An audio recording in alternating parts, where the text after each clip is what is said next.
Rain hammered against the mansion's glass walls, each drop echoing like a warning from heaven. Eliza Holloway, 6 months pregnant, stood at the bottom of the marble staircase, trembling. Her husband, Chase, towered above her, his face red with fury, the stench of whiskey heavy in the air. "You've ruined my life," he shouted, his voice slicing through the storm. She pressed a hand to her swollen belly, her voice shaking. "Please, Chase, stop yelling. You're scaring the baby." But Chase wasn't listening. He never really did. To the outside world, he was a polished millionaire, a real estate mogul adored by the press. Behind closed doors, he was something else entirely. Cruel, impatient, obsessed with control. Tonight, his temper had crossed the final line. Eliza had refused to sign papers giving him full control of their joint assets. He called it business. She called it betrayal. The argument turned brutal in seconds. He grabbed her arm, squeezing until she cried out. "You think you can leave me?" He spat, pushing her backward. Her foot slipped on the slick marble. The world tilted. For a heartbeat, silence, then the sickening thud of her body hitting the stairs. Her cry was drowned by thunder. A pool of blood spread beneath her, dark and growing. Chase froze, eyes wide, not from guilt, but fear. No, you can't die on me," he muttered, shaking her shoulder. Her lips moved, a whisper barely audible. "Our baby." Then her eyes closed. He stood there for a moment, breathing hard. Then something inside him snapped into cold calculation. He wiped his hands, straightened his shirt, and called his driver. "There was an accident," he said flatly. "Clean this up before the press finds out." Not once did he look back at his wife, lying motionless on the cold marble. When the ambulance arrived, Chase was gone. The paramedics found Eliza barely alive, pulse faint. One of them whispered, "If we don't get her to the hospital now, she'll lose both lives." They rushed her into the stormy night, sirens screaming through the city. At the hospital, the doctor's voice broke the silence. "We saved her. But the baby didn't make it." Eliza's heart shattered in that sterile room. Her entire body shook, not from pain, but from the realization that the man she loved had killed everything she held dear. And somewhere across the ocean, in a secluded estate in Switzerland, a phone rang in the middle of the night. An old man's trembling hand answered it. The voice on the other end whispered the words that would awaken a sleeping storm. "Sir, it's about your daughter." Bold cliffhanger. That was the night the world learned what happens when a monster hurts the wrong woman's child. The hospital smelled of antiseptic and sorrow. Machines beeped in slow rhythm beside Eliza's bed, each sound reminding her she was alive when her baby was not. The morning sun spilled through the blinds, painting her pale face in fragile light. Her hands, once trembling with hope, now lay motionless. When she tried to speak, only a broken whisper escaped. "My baby, is he gone?" The nurse avoided her gaze. "I'm sorry, Mrs. Holloway. We did everything we could." That name, Holloway, cut deeper than any wound. She wished she could rip it off her soul. Every breath felt like glass in her lungs. The doctor's words replayed in her head. "You survived, but the trauma was severe." She had bruises from her shoulders to her ribs, a fracture on her arm, and a heartbreak that medicine couldn't touch. Chase didn't visit, not once. But his PR team did. 2 men in expensive suits arrived that afternoon carrying a legal envelope. "Mr. Holloway sends his regards," one of them said, his tone clinical. "He wants to make sure the media doesn't misunderstand last night's incident. He's prepared a statement for you to sign." Eliza stared at the papers. It said she had fallen accidentally and that her husband immediately called for help. Her hand shook. "He hit me," she said softly. The man's polite smile froze. "Mrs. Holloway, let's not make this emotional. You sign this. You'll receive full medical coverage and a private settlement. If you refuse..." His voice trailed off, sharp as a knife. The nurse, an older woman named Clara, stepped forward. "She's in no condition to talk about this now." The men exchanged a look and left. Clara lingered, her eyes soft with pity. "You should rest, dear." But Eliza couldn't rest. That night, she heard whispers in the hallway. Reporters trying to get inside, hospital staff gossiping about the millionaire scandal. Even sedatives couldn't numb her thoughts. When she finally fell asleep, nightmares clawed through her mind. Her baby's tiny hand slipping away, Chase's voice echoing like thunder. 3 days later, the hospital discharged her under family request. 2 guards escorted her out of the back entrance to avoid cameras. A luxury car waited, Not Chase's, but his lawyer's. He didn't come himself. Instead, he sent a note. You'll stay at the lake house until things calm down. Don't contact anyone. The lake house was beautiful and prison-like. No phone, no internet, no visitors. The windows overlooked still, empty water. Every night, Eliza woke to the sound of her own screams. Grief twisted inside her until she barely recognized her reflection. But one person hadn't forgotten her. On the 5th night, a knock came at the door. Clara, the nurse, stepped inside, eyes full of urgency. I can't stay long, she whispered, slipping an envelope into Eliza's trembling hands. He needed to know. Eliza frowned. Who? Your father, Clara said. Richard Monroe. The name hit her like a lightning bolt. The man she hadn't spoken to in 10 years. The man she blamed for her mother's death. No, she whispered. He can't know. He mustn't. But Clara pressed her hand gently. He already does, sweetheart. He's coming. Bold cliffhanger. And when Richard Monroe came for his daughter, he didn't come with flowers. He came with a war.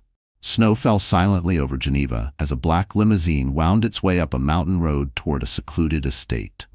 Inside sat Richard Monroe, silver-haired, expression carved from stone.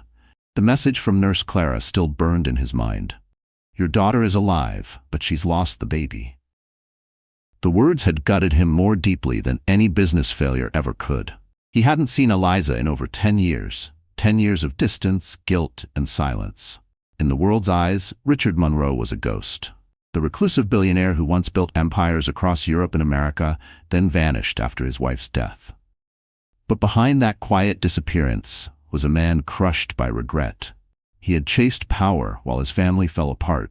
When his wife Laura took their daughter and disappeared, he told himself it was for the best. But hearing that Eliza had been beaten nearly to death shattered whatever peace he had left. The car pulled through the wrought iron gates of his mansion. His assistant, a calm woman named Evelyn, waited by the door. Sir, the investigation team has gathered everything you asked for, she said softly. Background on Chase Holloway. His company, assets, offshore accounts, everything. Richard nodded slowly. Good. And the girl? She's at the Holloway Lake House. He's keeping her isolated. No phone, no press contact. For the first time in years, his composure cracked. He's imprisoning her, he murmured, anger flickering beneath his calm. He turned toward the fireplace, staring into the flames. When I was her age, I thought power could protect the people I loved. I was wrong. This time, power will destroy the man who hurt her. Across the ocean, at that very moment, Chase Holloway sat in his penthouse giving a TV interview. He played the grieving husband, spinning lies about a tragic accident. The audience ate it up. My wife has been through so much, he said solemnly, pretending to wipe away a tear. All I want is her recovery. Cameras flashed, headlines blazed with sympathy. But the next morning, his assistant handed him a folder. Sir, a new investor just bought 11% of Holloway Developments. Chase smirked. Good, we need strong partners. The assistant hesitated. It's Monroe Holdings, sir. The name froze Chase mid-laugh. He leaned forward. Monroe as in Richard Monroe? Yes, sir. The billionaire. He's expanding his portfolio. Chase's eyes darkened. Find out everything about him. Meanwhile, back at the lake house, Eliza sat by the window watching snow fall into the still water. For days she'd refused food, refused to speak. Her body was healing, but her soul felt hollow. Then a small knock broke the silence. She opened the door and gasped. Evelyn stood there, calm but firm. Miss Monroe, she said softly, using the name Eliza hadn't heard in a decade. Your father sent me. He wants you home. Tears filled Eliza's eyes. I don't have a home, she whispered. Evelyn's gaze softened. You will, and the man who did this to you, he'll wish he never touched you. That night, a private jet waited at the nearby airstrip. As the engines roared to life, Eliza looked out the window, the lake shrinking beneath her. She wasn't ready for revenge, not yet. But somewhere deep inside, something began to stir. A spark of the Monroe blood she'd tried to deny. Bold cliffhanger. And when she finally stood beside her father again, the world would soon learn. No empire is strong enough to survive a father's wrath. The private jet landed in Boston under the veil of dawn. The runway was empty except for 2 black SUVs waiting beside a discreet hangar. Richard Monroe stepped out first, his tailored coat whipping in the wind. His eyes were sharp, scanning every corner like a man returning to a battlefield he swore he'd never revisit. Behind him, Eliza followed slowly, frail, pale, a shadow of the girl he once knew. For a moment they stood there, neither able to speak. Years of silence, regret, and distance hung between them, heavier than the winter fog. Richard finally took a step forward. "Eliza," he said softly. His voice cracked on her name. She flinched slightly, not out of fear, but pain. "You shouldn't have come," she whispered, her voice barely audible. He swallowed hard. "And leave you there? With that animal? I've already made that mistake once. I won't do it again." They drove to a secluded Monroe property on the outskirts of the city, a mansion hidden behind acres of frozen woods. It was quiet, peaceful, almost sacred. Inside, the warmth of the fire contrasted with the icy air of tension. Evelyn helped Eliza settle in, but she sat stiffly on the couch, her hands gripping the cup of tea like it was her last anchor to reality. Richard watched her from across the room. "You're safe now?" he said gently. She shook her head. "Safe? He'll find me. He always finds me. You don't understand, Dad. Chase doesn't forgive. He destroys." Richard's jaw tightened. Then he's about to learn what destruction really looks like. Her eyes filled with tears. "You think revenge will fix this? I lost my baby." The words tore out of her like glass. "I can't eat. I can't sleep. I can't breathe without hearing his voice." He walked to her slowly, sitting beside her. "I know I wasn't there when you needed me. I failed your mother, and I failed you. But this—" he reached for her trembling hands, "this is my chance to make it right." Eliza looked at him through tears. "You don't even know who he is." "Oh, I know," Richard said quietly. "I've read every file, every transaction, every lie. I know he's laundering money through shell companies. I know he bribed officials. And I know he made you sign those fake accident papers." Her lips parted in shock. "How? How did you get all that?" He smiled faintly. "The world thinks I disappeared. They forget. Ghosts can move unseen." That night, while Eliza slept for the first time in days, Richard stood alone in his study. The room was lined with monitors and files. Photos of Chase appeared on the screens. Business meetings, parties, even secret dinners with his mistress. A man like him thought he was untouchable. Richard intended to prove him wrong. He picked up the phone and dialed. "Evelyn," he said, his tone steel. "Activate Project Aegis. I want full surveillance on Holloway developments and discreetly acquire all his outstanding debts. By the time he wakes up, I want his empire under my thumb." Evelyn's calm voice replied, "Understood, sir." As he hung up, Richard glanced toward the window where the snow was falling harder now, burying everything in white. "You wanted war, Chase," he murmured. "You just declared it." Bold cliffhanger. By sunrise, the man who destroyed Eliza's life would realize he just sold his soul to her father. Chase Holloway woke up in his penthouse to the sound of city sirens and the flash of cameras outside. For days, gossip columns had been buzzing about the accident involving his wife. His PR team had spun the story perfectly. He was the heartbroken husband, the victim of tragedy. Public sympathy flooded in. Stock prices soared. To the world, he was still the golden boy of Boston's elite. He poured himself a glass of whiskey, scrolling through the morning headlines. "Tragic fall leaves millionaire's wife in recovery." Another article read, "Business titan stands by his beloved wife." He smirked. "Beloved," he muttered, "if only they knew." The doorbell rang. His assistant, Nolan, hurried in with a tablet. "Sir, something strange came up this morning. A private fund just purchased 30% of your company's outstanding shares under the name Aegis Capital." Chase frowned. "Never heard of them. Who's behind it?" "Can't tell. They're using offshore accounts. Cayman, Luxembourg, Singapore. All clean, but efficient." Chase leaned back in his chair. "Find out who they are. No one moves in on me without paying." But even as he spoke, his phone buzzed. A message from an unknown number appeared. "Nice empire. Shame how fragile it is." Attached was a photo, his mistress, Vanessa, leaving his penthouse at midnight, followed by another image of a suitcase filled with cash. Chase's blood ran cold. Someone was watching him. He looked up sharply. "Who leaked this?" Nolan hesitated. "We don't know, sir. But if this gets out—" Chase slammed his fist on the desk. "It won't. Handle it." Meanwhile, across town, Richard Monroe sat in his study, watching the same images appear on his monitor. His network of investigators worked with surgical precision. Every scandal, every secret, exposed piece by piece. "Let him sweat," Richard murmured. "Fear will make him careless." At that same moment, Eliza sat by the fireplace in her father's mansion, wrapped in a blanket. Evelyn joined her quietly. "You should eat something," she said gently. Eliza stared into the flames. "He's probably on television right now, pretending to mourn me." Evelyn hesitated, then handed her a tablet. "You should see this." On the screen played a clip from a live news broadcast. Chase, standing before cameras, somber and composed. "My wife is recovering in a private facility. I love her dearly, and I ask for privacy in this difficult time." Eliza's lip trembled. "He killed my baby." Evelyn placed a steady hand on her shoulder. "Then let the world see who he really is. You don't need to scream to destroy a man like him. You just need the truth." That night, while Chase entertained investors at a luxury bar, one of his contacts pulled him aside. "You're in trouble, Holloway," the man whispered. "Someone's buying out your debts. Someone powerful. The name Monroe keeps coming up." Chase froze. "Monroe? As in Richard Monroe?" The man nodded. "The same. Word is he's back, and he's coming for blood." Chase laughed nervously, though his pulse spiked. "That old fossil? He's been dead to business for a decade." The man shrugged. "Maybe, but if I were you, I'd start praying." Chase turned toward the city skyline, his reflection warped in the glass. For the first time in years, fear crept into his bones. Somewhere out there, an unseen enemy was tightening a noose, and he didn't even know why. Bold cliffhanger. He didn't know it yet, but every empire he built was already collapsing, one silent signature at a time. Eliza awoke in the middle of the night, drenched in sweat. The mansion was silent, except for the faint crackle of the fire downstairs.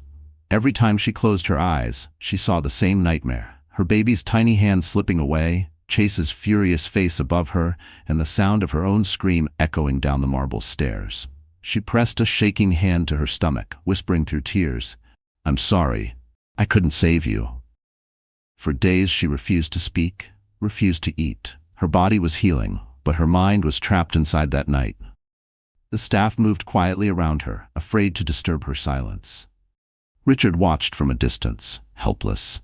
He had spent his life controlling everything, markets, boardrooms, governments, but he couldn't control the grief inside his daughter's eyes.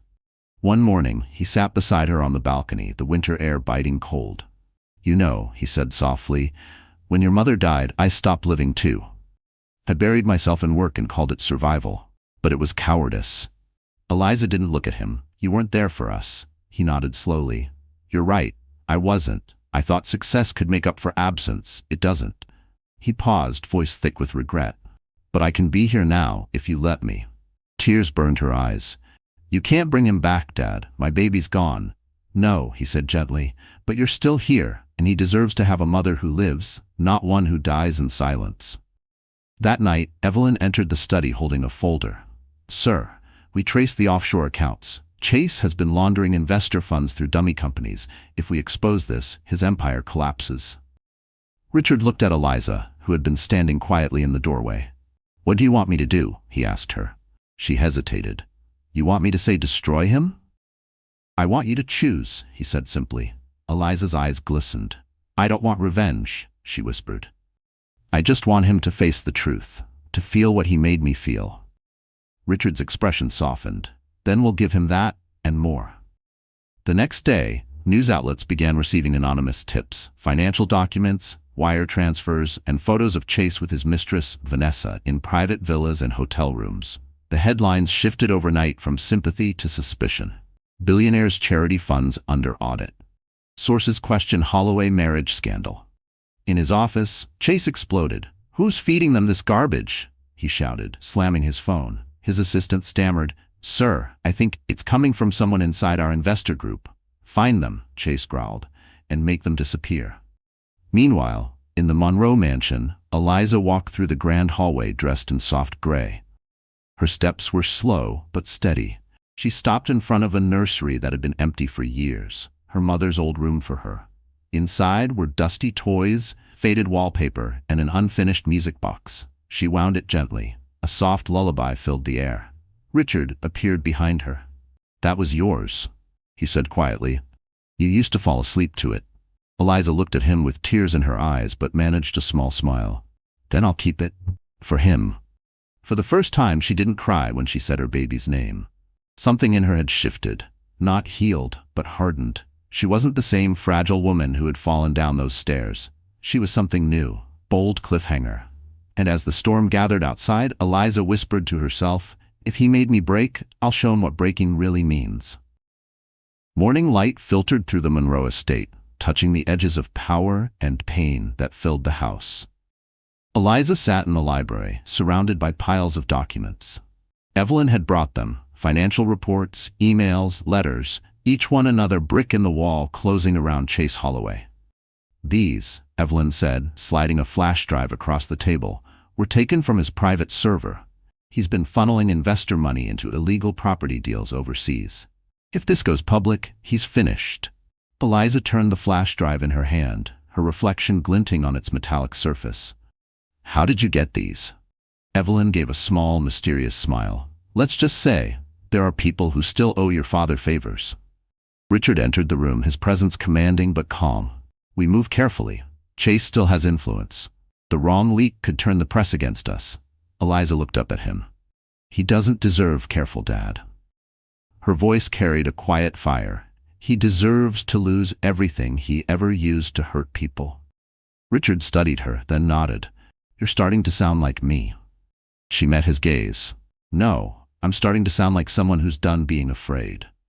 That night, Evelyn arranged a private meeting between Richard and a financial journalist named Marcus Kane, a man known for exposing corporate corruption. They met at a dimly lit restaurant in downtown Boston, one where deals and betrayals were often traded over fine wine. Richard arrived first, discreet and composed. "Mr. Monroe," Marcus greeted, sliding into the booth. "You've been a ghost for years. Why break silence now?" Richard's eyes hardened.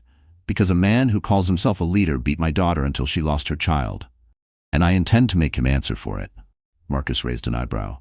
"You're asking me to start a war?" Richard leaned forward. "No, I'm giving you the truth. What you do with it, that's up to you." He placed a sealed envelope on the table. Inside were the documents, proof of Chase's embezzlement, photos with government officials, even wire transfers signed in his name. Marcus hesitated. "This could destroy him." "That's the point," Richard replied, "but publish only after I tell you. There's one more piece missing."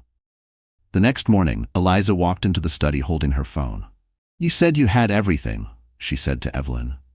"But there's something you don't know." She opened a video file. It was grainy, but the sound was unmistakable.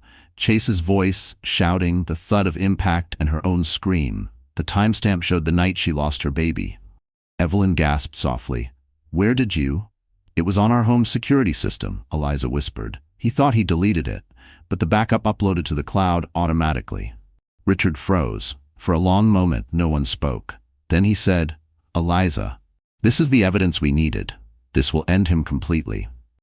She stared at the screen, trembling but resolute. "No, Dad, it's not just evidence, it's my voice, my pain, and I'll be the one to show the world." Richard's expression softened, pride and sorrow blending in his eyes. "Then we'll do it your way." That evening, under the silver light of the moon, Eliza stood by the window, watching the snow fall again. But this time she didn't feel cold. She felt power humming quietly beneath her grief, a strength born from survival. Bold cliffhanger. Tomorrow the world would hear her scream, not as a victim, but as the beginning of Chase Holloway's end. It was the night Boston society gathered for the annual Crescent Foundation Gala, a glittering event filled with diamond smiles, champagne flutes, and whispered scandals. Cameras flashed as limousines pulled up in front of the Grand Hotel ballroom. Inside, Chase Holloway stood among his circle of power brokers, every inch the polished millionaire he pretended to be. He laughed, shook hands, and pretended not to notice the growing rumors swirling around him. To the world, he was still the successful, grieving husband. But tonight, he would learn that ghosts don't always stay buried. Across the city, Eliza stood in front of a mirror in her father's suite. The transformation was almost unreal. Gone was the fragile, broken woman from the hospital. In her place stood someone stronger. Her hair swept back, her makeup subtle but striking, and her gown a deep shade of crimson that caught the light like liquid fire. Evelyn zipped up the dress, whispering, "You don't have to do this tonight." Eliza met her eyes through the mirror. "Yes, I do. He took everything from me. Tonight I take back my name." Richard entered quietly. For a moment, he simply looked at her, pride and sorrow etched into his features. "You remind me of your mother," he said softly. She had that same fire when she walked into a room. Eliza smiled faintly. Then let's finish what he started. The black car arrived at the gala entrance just as the orchestra began playing. Heads turned as the red-dressed woman stepped out, her diamond earrings catching the light. A murmur rippled through the crowd. Is that Eliza Holloway? I thought she was dead, she finished with a calm smile as she passed them, her heels clicking on marble. Across the room, Chase froze mid-conversation. For a second, his mask cracked. His face went pale. Impossible, he whispered. Vanessa, his mistress, touched his arm nervously. What's wrong? But Chase didn't answer. His eyes were locked on the figure moving toward him with slow, deliberate grace. Every camera in the ballroom turned as Eliza stopped just a few feet away. Hello, Chase, she said, her voice steady, almost gentle. He stammered. Eliza, how you… Oh, relax, she interrupted. I'm not here to haunt you. I'm here to thank you. The crowd went silent. Chase forced a smile for the photographers. My wife, my ex-wife, has been through so much. I'm glad she's recovered. Eliza leaned in, her whisper icy. Recovered? You'll wish I hadn't. Then she turned toward the cameras, her expression soft but confident. I just wanted to share how grateful I am to the Crescent Foundation for supporting women recovering from domestic violence. Sometimes survival is the most powerful revenge. Gasps rippled through the audience. Reporters' phones lit up like wildfire. Chase's smile faltered. His hand trembled slightly as he raised his glass, trying to laugh it off. But across the room, Richard watched with cold satisfaction as the whispers turned into headlines in real time. Vanessa tugged at Chase's arm. People are staring, let's go. But before they could move, a journalist approached, microphone ready. Mr. Holloway, any comment on the accusations of abuse? Chase's world began to tilt. Accusations? He barked, but his voice cracked. Cameras flashed. Eliza met his eyes one last time, then turned away, the crowd parting for her like waves.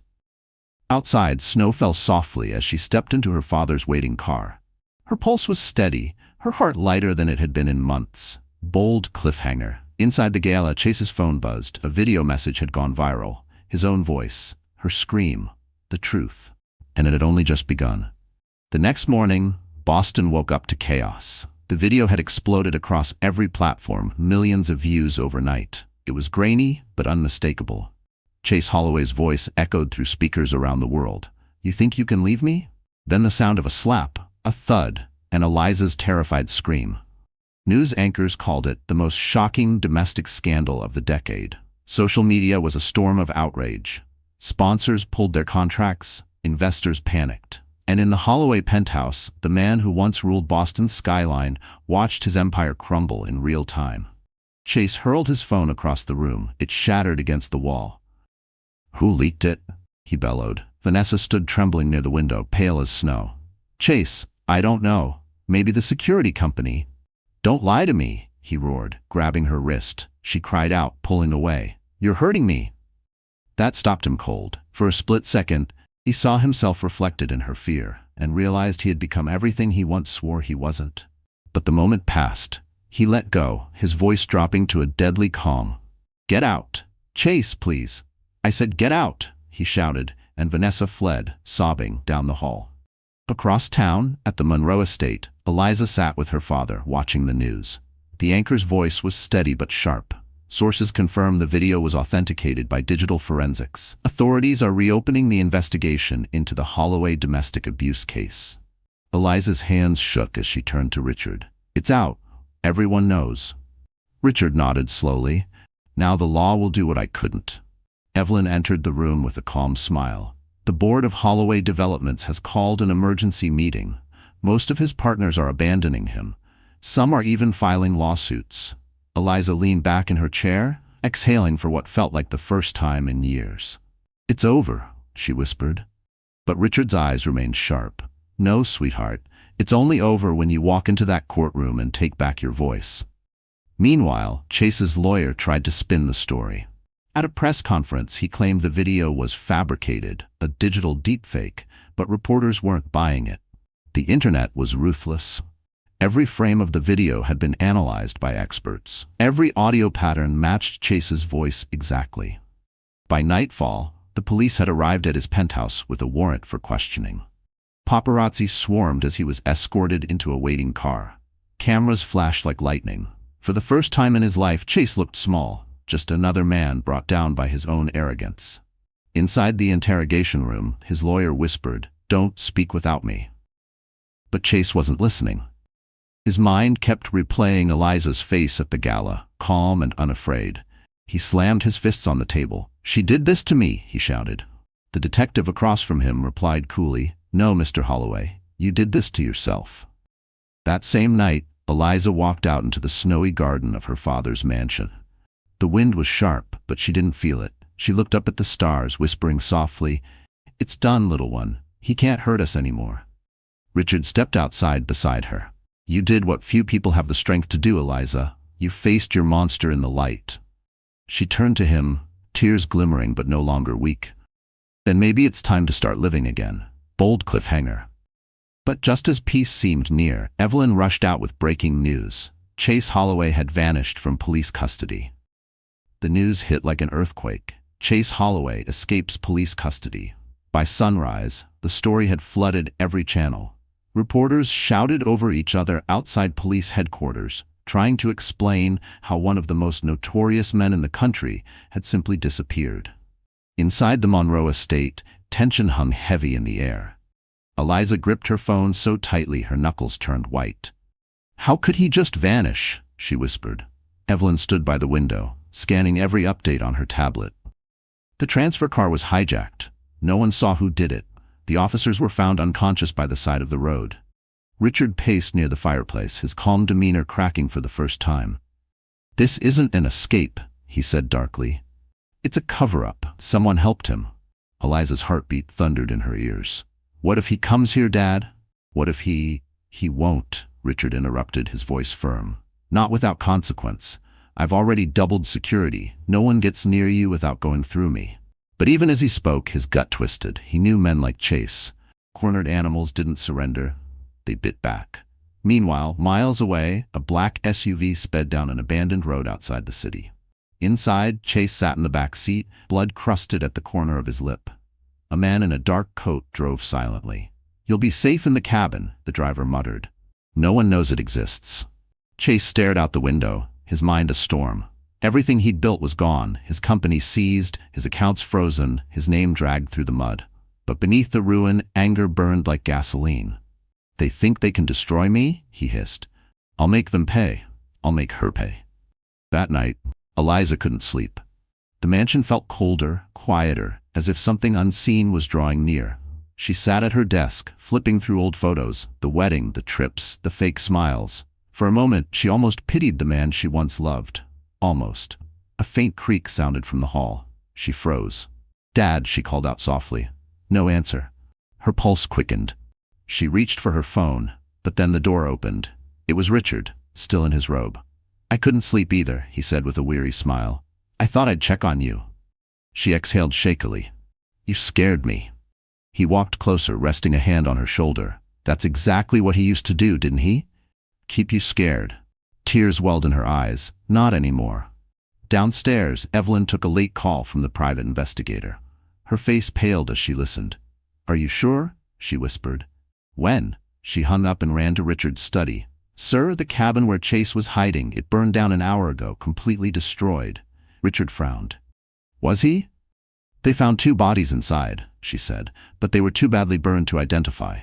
Eliza appeared in the doorway. "2 bodies," she repeated softly. Evelyn nodded. "The police think one was Chase." Eliza stood still for a long time. "Think," she echoed. "Not know." Richard looked at his daughter. "We'll find out. But for now, it's over." That night, as snow fell over the charred remains of the cabin, a shadow moved between the trees. A man with burns across his face, limping but alive. He looked back once toward the flames, then disappeared into the darkness. Bold cliffhanger. And miles away, Eliza's phone buzzed on her nightstand. A text from an unknown number. "You think I'm gone? You should know by now. Eliza, I never fall that easy." Eliza stared at the glowing screen, her breath catching in her throat. The message was short, cruel, and unmistakably him. "You think I'm gone? You should know by now, Eliza. I never fall that easy." Her fingers trembled as she reread the words. For a moment the room seemed to tilt, the air too thin, her heartbeat too loud. "Dad!" she cried out, her voice breaking the silence. Within seconds, Richard and Evelyn were in the room. "What happened?" Richard demanded. She handed him the phone. His jaw clenched as he read the text. "How old is this number?" Evelyn asked quickly. "It just came through," Eliza whispered. "Less than a minute ago." Richard's voice turned cold, professional, the voice of a man who'd once controlled entire markets with a sentence. "Trace it," he ordered. Evelyn was already on her tablet, fingers flying. After a moment, she said, "It was sent through a proxy server. The signal bounced through 3 countries, but the original tower—" She paused, her eyes widening. "It's local, less than 20 miles away." Eliza's knees weakened. "He's here," she whispered. Richard placed a hand on her shoulder, steady but firm. "He wants you afraid. That's his only weapon left." But fear wasn't the only thing spreading. Within hours, the media picked up rumors that Chase had survived the fire. Some called it a hoax, others called it a cover-up. Headlines screamed, "Dead or alive, the millionaire monster mystery." Online forums exploded with conspiracy theories. People debated whether the burned body had been a decoy. Richard, meanwhile, moved into crisis mode. The Monroe estate became a fortress. Private security patrolling the grounds, cameras installed at every corner, vehicles checked before they left the property. But for Eliza, no amount of locks or guards could make her feel safe. That night, she sat in her old childhood room, staring at the nursery mobile her father had restored. It spun gently in the candlelight, the melodies soft and haunting. She whispered to the empty air, "Why can't you just stay dead?" Downstairs, Richard met with an old contact, a man named Victor Hall, a former intelligence officer turned private security expert. "Find him," Richard said, voice like steel. "I don't care what it takes." Victor nodded. "If he's alive, we'll get him." For 2 days, there was silence. Then on the 3rd morning, Victor called. "We found the car he used after the escape, abandoned in a warehouse near the docks. And sir, there's something else." "What?" Richard asked. Victor hesitated. "There was a camera inside, hidden. It was watching the street outside your estate. It's been transmitting for days." Richard's stomach dropped. "He's been watching us." He turned to Evelyn. "Shut down every line of communication. No calls, no emails, nothing unencrypted. If he's watching, we cut him off completely." Meanwhile, Eliza tried to hold herself together. She spent hours writing in her journal, trying to make sense of her pain. But that evening, when she went to her window, she saw something that froze her blood, a single white rose lying on the garden path below. Chase's signature gesture, the same flower he used to bring after every fight. Her breath hitched. "Dad!" she shouted again. By the time Richard reached her side, the rose was already gone, carried away by the wind. Richard's eyes darkened.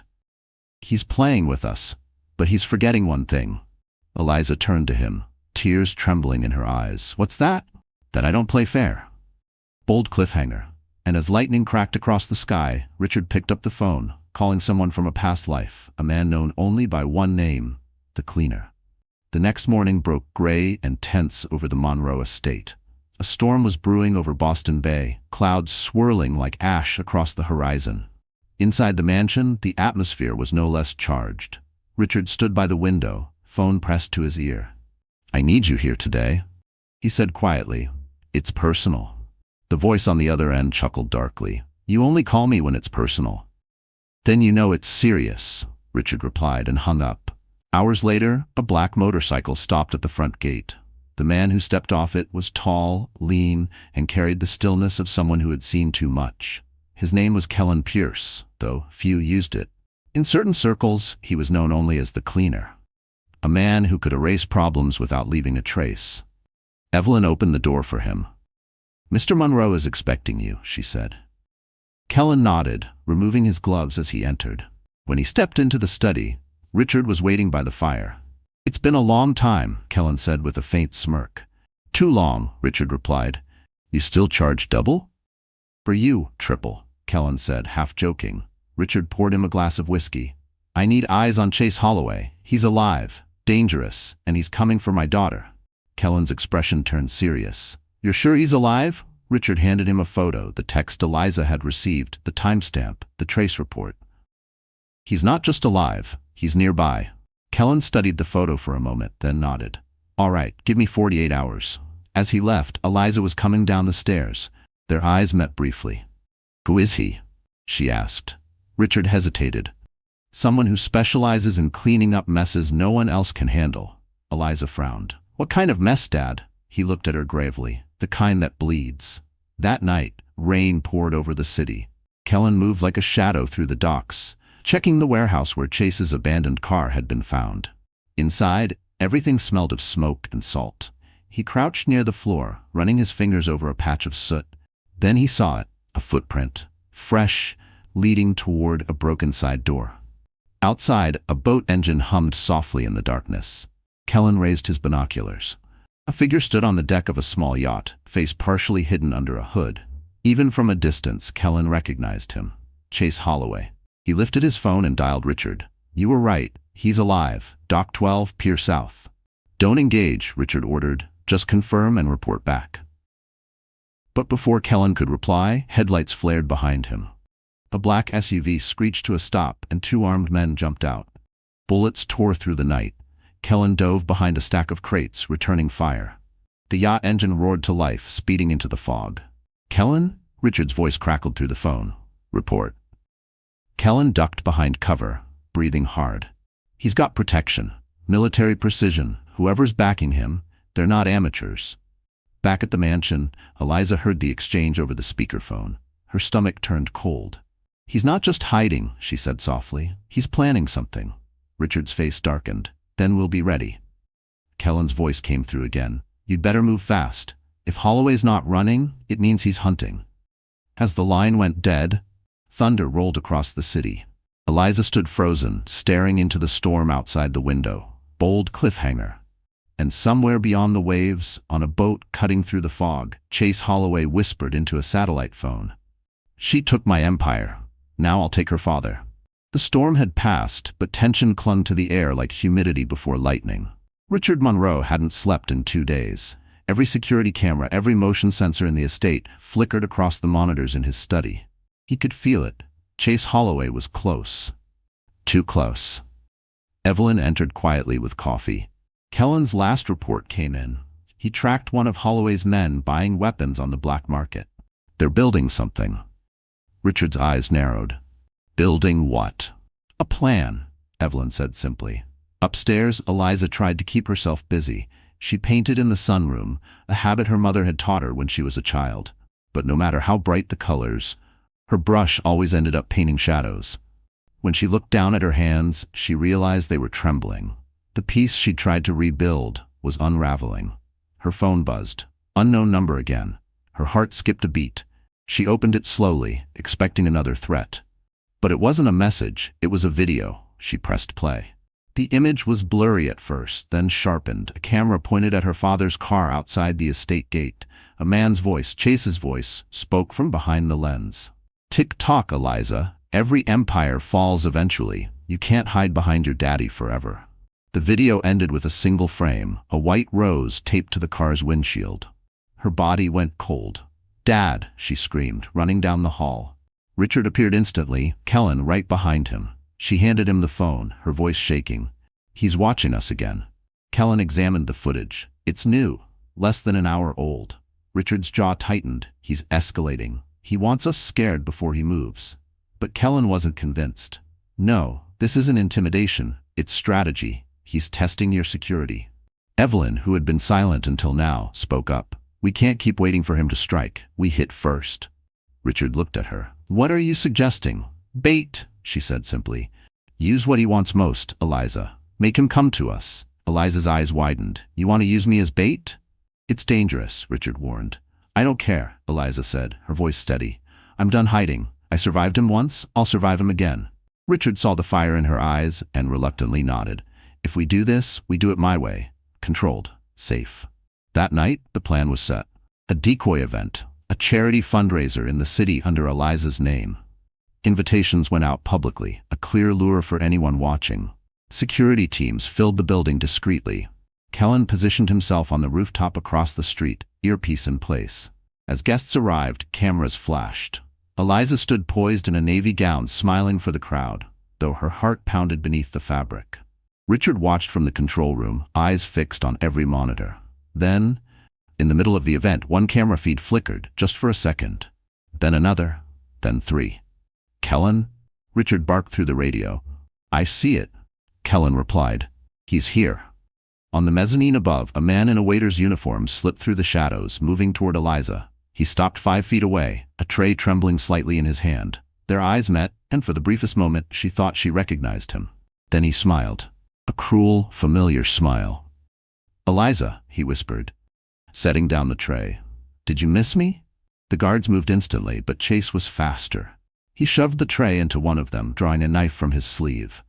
Panic erupted. Guests screamed. Kellen sprinted from the rooftop, shouting into his comm, "He's got her! Move now!" Bold cliffhanger.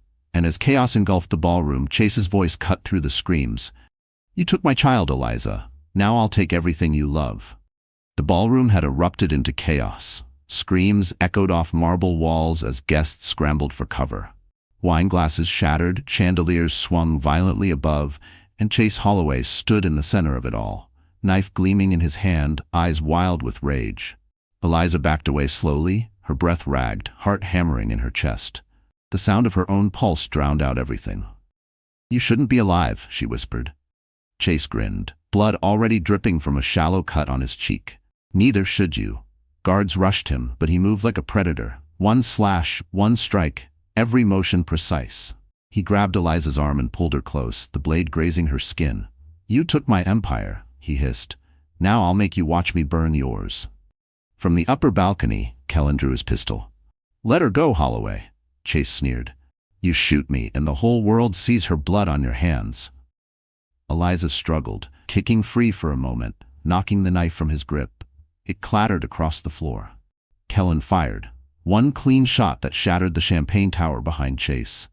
Glass rained down like diamonds as chaos swallowed the room. "Move!" Richard's voice barked through the comms. His men swarmed in, forcing the guests toward the exits. Evelyn appeared from the side corridor, shouting, "This way!" But Chase wasn't finished. He lunged toward Eliza again, grabbing a shard of glass. "You think this ends tonight?" he growled. "It never ends, Eliza." She stared into his eyes and for a split second saw the man she once loved, then remembered the bruises, the screams, the loss. "Yes," she said softly. "It does." She swung the metal tray beside her, striking him across the face. The impact sent him sprawling onto the floor. Kellen rushed forward, pinning him down while 2 guards restrained him. The knife skidded across the floor and landed near Richard's feet as he entered. The music had stopped. The only sound was Chase's ragged breathing. Blood trickled from his temple, but his smile never faded. "You think you've won?" he rasped. "You have no idea who I work for." Richard's eyes darkened. "You're finished, Holloway. You'll spend the rest of your life behind bars." Chase laughed, a broken, eerie sound. "You think I built my empire alone? There are others, bigger than me.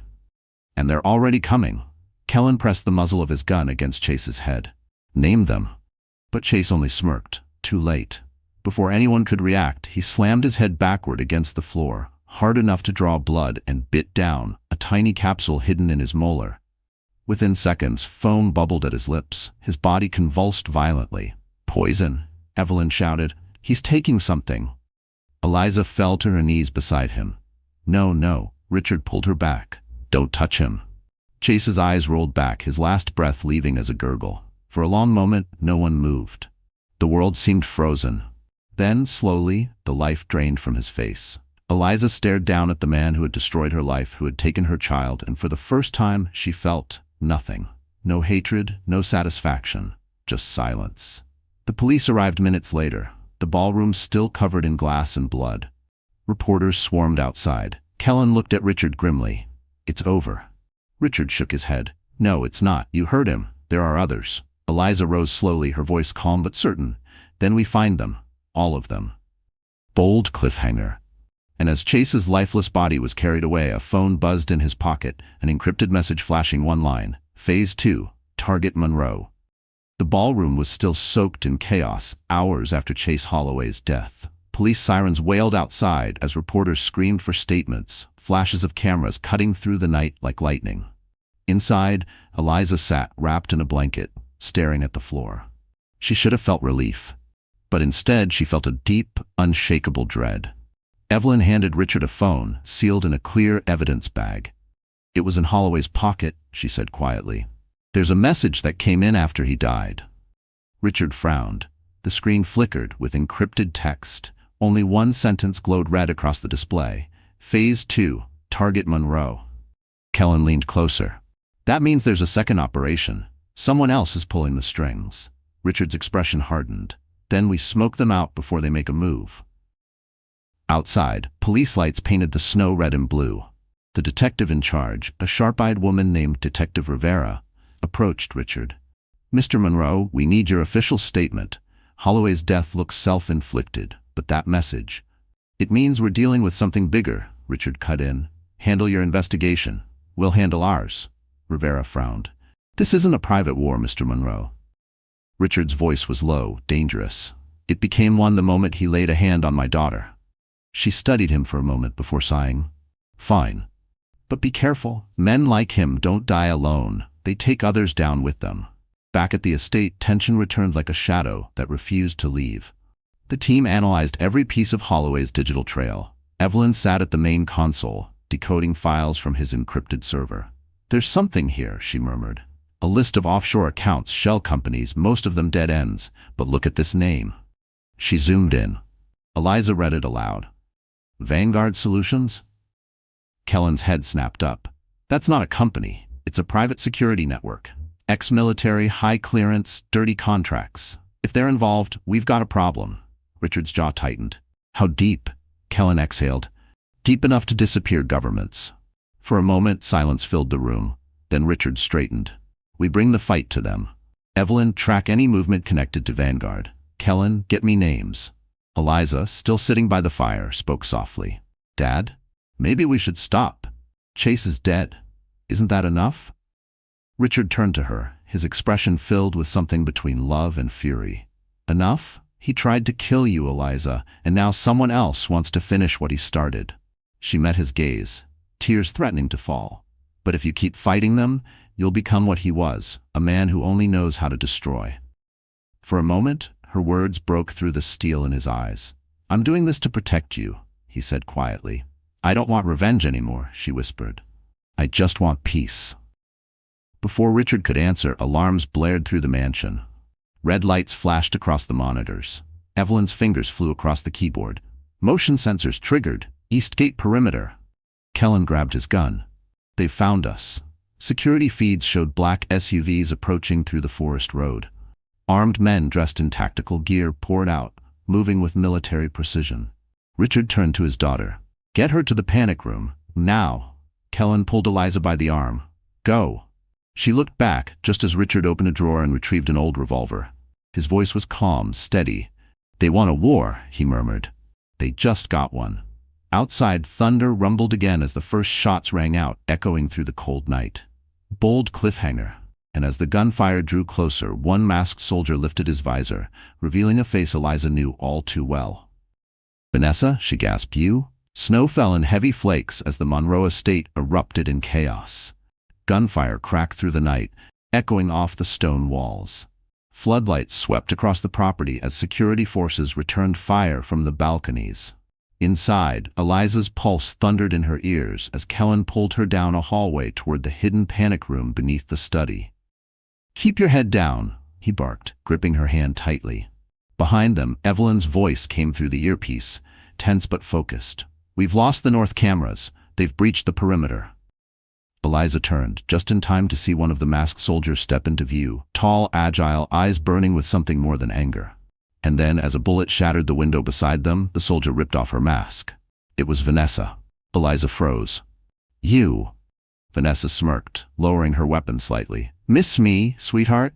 Kellen aimed his gun, fury flashing across his face. Drop it. But Vanessa only laughed. Relax, soldier, I'm not here for her. She pointed toward the east wing. I'm here for him, Richard Monroe. Eliza's breath caught. You're working with Vanguard? Vanessa's eyes gleamed. Oh, darling, I'm not working with them. I am them. Kellen moved closer, his voice sharp. You were Holloway's pawn. She smiled coldly. No, I was his partner. Chase wanted power. I wanted control. His death was inconvenient but not unexpected. Richard's voice suddenly came through Kellen's comm. Get Eliza out, now. But before they could move, Vanessa pulled the trigger. The bullet struck the wall inches from Eliza's head. "No one leaves until I get what I came for," she hissed. Richard burst into the corridor, revolver in hand. "Looking for me?" he said coolly. Vanessa turned slowly, her grin widening. "There you are, old man, the legend himself." "I don't deal with traitors," Richard said. "You should," she replied. "Because one of them built your empire. Vanguard didn't just appear, Richard. You created us." His expression didn't change, but Eliza saw it, the flicker of guilt. Vanessa took a step forward. 20 years ago, your company funded private operations overseas. Vanguard was your shadow. When you walked away, we didn't die. We evolved, and now we own everything you left behind. Richard's jaw tightened. "And Holloway?" "Was our puppet," Vanessa said simply. "The perfect distraction. While you were busy mourning your daughter's tragedy, we were moving in on your assets." Kellen fired first. The bullet grazed Vanessa's shoulder, sending her stumbling. Richard grabbed Eliza, pulling her toward the staircase. "Move!" But Vanessa's laughter echoed through the hall, chilling and triumphant. "Run all you want, Richard. You can't outrun your own sins." They reached the panic room door, Evelyn already inside, working on the control panel. 10 seconds to lock," she shouted. Richard shoved Eliza through. "Go." But before he could follow, Vanessa appeared again, blood seeping through her sleeve. She raised her gun, aiming squarely at him. "Goodbye, Monroe." Kellen dove between them, taking the shot. The bullet hit his shoulder, and he went down with a groan. Richard spun and fired back. Once, twice. Vanessa staggered, clutching her side, her weapon falling from her grasp. Evelyn slammed the panic room door shut, just as another explosion rocked the estate. Dust rained from the ceiling. Alarms wailed. Eliza knelt beside Kellen, pressing her hand to his wound. "Stay with me." He grimaced through the pain. "You're stronger than you think." Outside, through the shattered windows, Vanessa's voice rang out faintly over the smoke and chaos. "You can't hide forever, Eliza. Your father's past belongs to me now." Bold cliffhanger. And as the flames spread through the estate, Evelyn whispered the words that made Eliza's blood run cold. "She's right. Vanguard was your father's creation." The panic room door sealed with a heavy metallic thud. The world above them burned. Smoke drifted through the air vents, and the rumble of distant gunfire shook the floor. Eliza crouched beside Kellen, her hands stained with his blood. "You're losing too much," she whispered, pressing harder on his wound. Kellen gritted his teeth. "I've had worse." He tried to smile, but his face was pale. Evelyn worked frantically at the control console, pulling up surveillance feeds. "The main floor's gone," she muttered. "Half the security team's down. Vanessa's regrouping outside with Vanguard forces. We've got maybe 15 minutes before they breach again." Eliza turned to her father. "Tell me what she meant, Dad. About Vanguard. About you." Richard stood in the center of the room, silent, the glow of emergency lights casting deep shadows across his face. "Now's not the time," he said quietly. "Yes, it is," Eliza's voice cracked. "You've been hiding things since this started. You knew about her. You knew about all of it." He met her gaze, eyes filled with the kind of pain that only comes from decades of guilt. "When I built Monroe Global, we were expanding into defense contracts. Vanguard was supposed to be a small private arm, just intelligence work, security detail, nothing more. But power breeds monsters. They became something darker. When your mother found out, she begged me to shut it down. I didn't, and that decision destroyed everything." Eliza shook her head, tears slipping down her cheeks. "So this entire nightmare is because of you?" Richard's jaw tightened. "Yes, because of me." Kellen coughed weakly. "We can argue about blame later. Right now, we need a way out." Evelyn turned from the screens. "We can't escape by road. They've blocked every route. But there's a maintenance tunnel beneath the east wing. It leads to the old train line." Richard nodded. "Good. We'll move in 5 minutes." Eliza stood, still trembling. "And then what? Run for the rest of our lives?" He stepped closer, placing his hand gently on her shoulder. "No, we end it. This doesn't stop until Vanguard is gone." Kellen forced himself upright, blood still seeping through his shirt. "You'll need evidence, real proof they exist." Evelyn nodded. "There's a master server at Vanguard headquarters. Every contract, every operation, every name is archived there." "Where?" Richard demanded. "New York," she said. "Lower Manhattan, under the guise of a tech firm called VTech Global." Eliza took a shaky breath. "Then that's where we go." Before anyone could respond, the monitors flickered. Vanessa appeared on the screen, bloodied but smirking. "You can't hide forever, Richard. You built this kingdom of lies, and now I'm taking the throne. Enjoy your little hole in the ground while it lasts." The feed cut to black. A timer flashed on the corner of the screen. Evelyn's voice dropped. She set charges in the foundation. The whole estate's rigged to blow. Richard grabbed Eliza's hand. "Move." They helped Kellen to his feet and fled through the narrow escape tunnel as the timer ticked down. The air was thick with dust and heat, the sound of crumbling stone echoing behind them. Eliza glanced back once, seeing the home that had been both her prison and her sanctuary engulfed in flames. Her father's empire, his guilt, reduced to ash. When they finally emerged into the freezing night, the explosion hit. The ground trembled. Fire lit the sky. Eliza turned to her father, voice trembling. "She won't stop, will she?" Richard stared into the inferno, his expression unreadable. "No," he said quietly, "because she's still playing my game." Bold cliffhanger. And as the smoke rose behind them, a message pinged on Evelyn's tablet, a live GPS signal from New York. Vanessa was already waiting. The skyline of New York City glimmered like a field of broken glass as the black SUV sped through the night. Inside, tension filled the air. Richard sat in the front seat, silent, his eyes fixed on the horizon. Beside him, Evelyn scrolled through encrypted files on her tablet, tracking the faint GPS signal that pulsed on the screen, Vanessa's trail. In the back seat, Eliza sat next to Kellen, who was pale but conscious. His arm was in a makeshift sling, his jaw tight with pain. "You shouldn't have come," she said softly. He gave her a weak grin. "And missed the grand finale?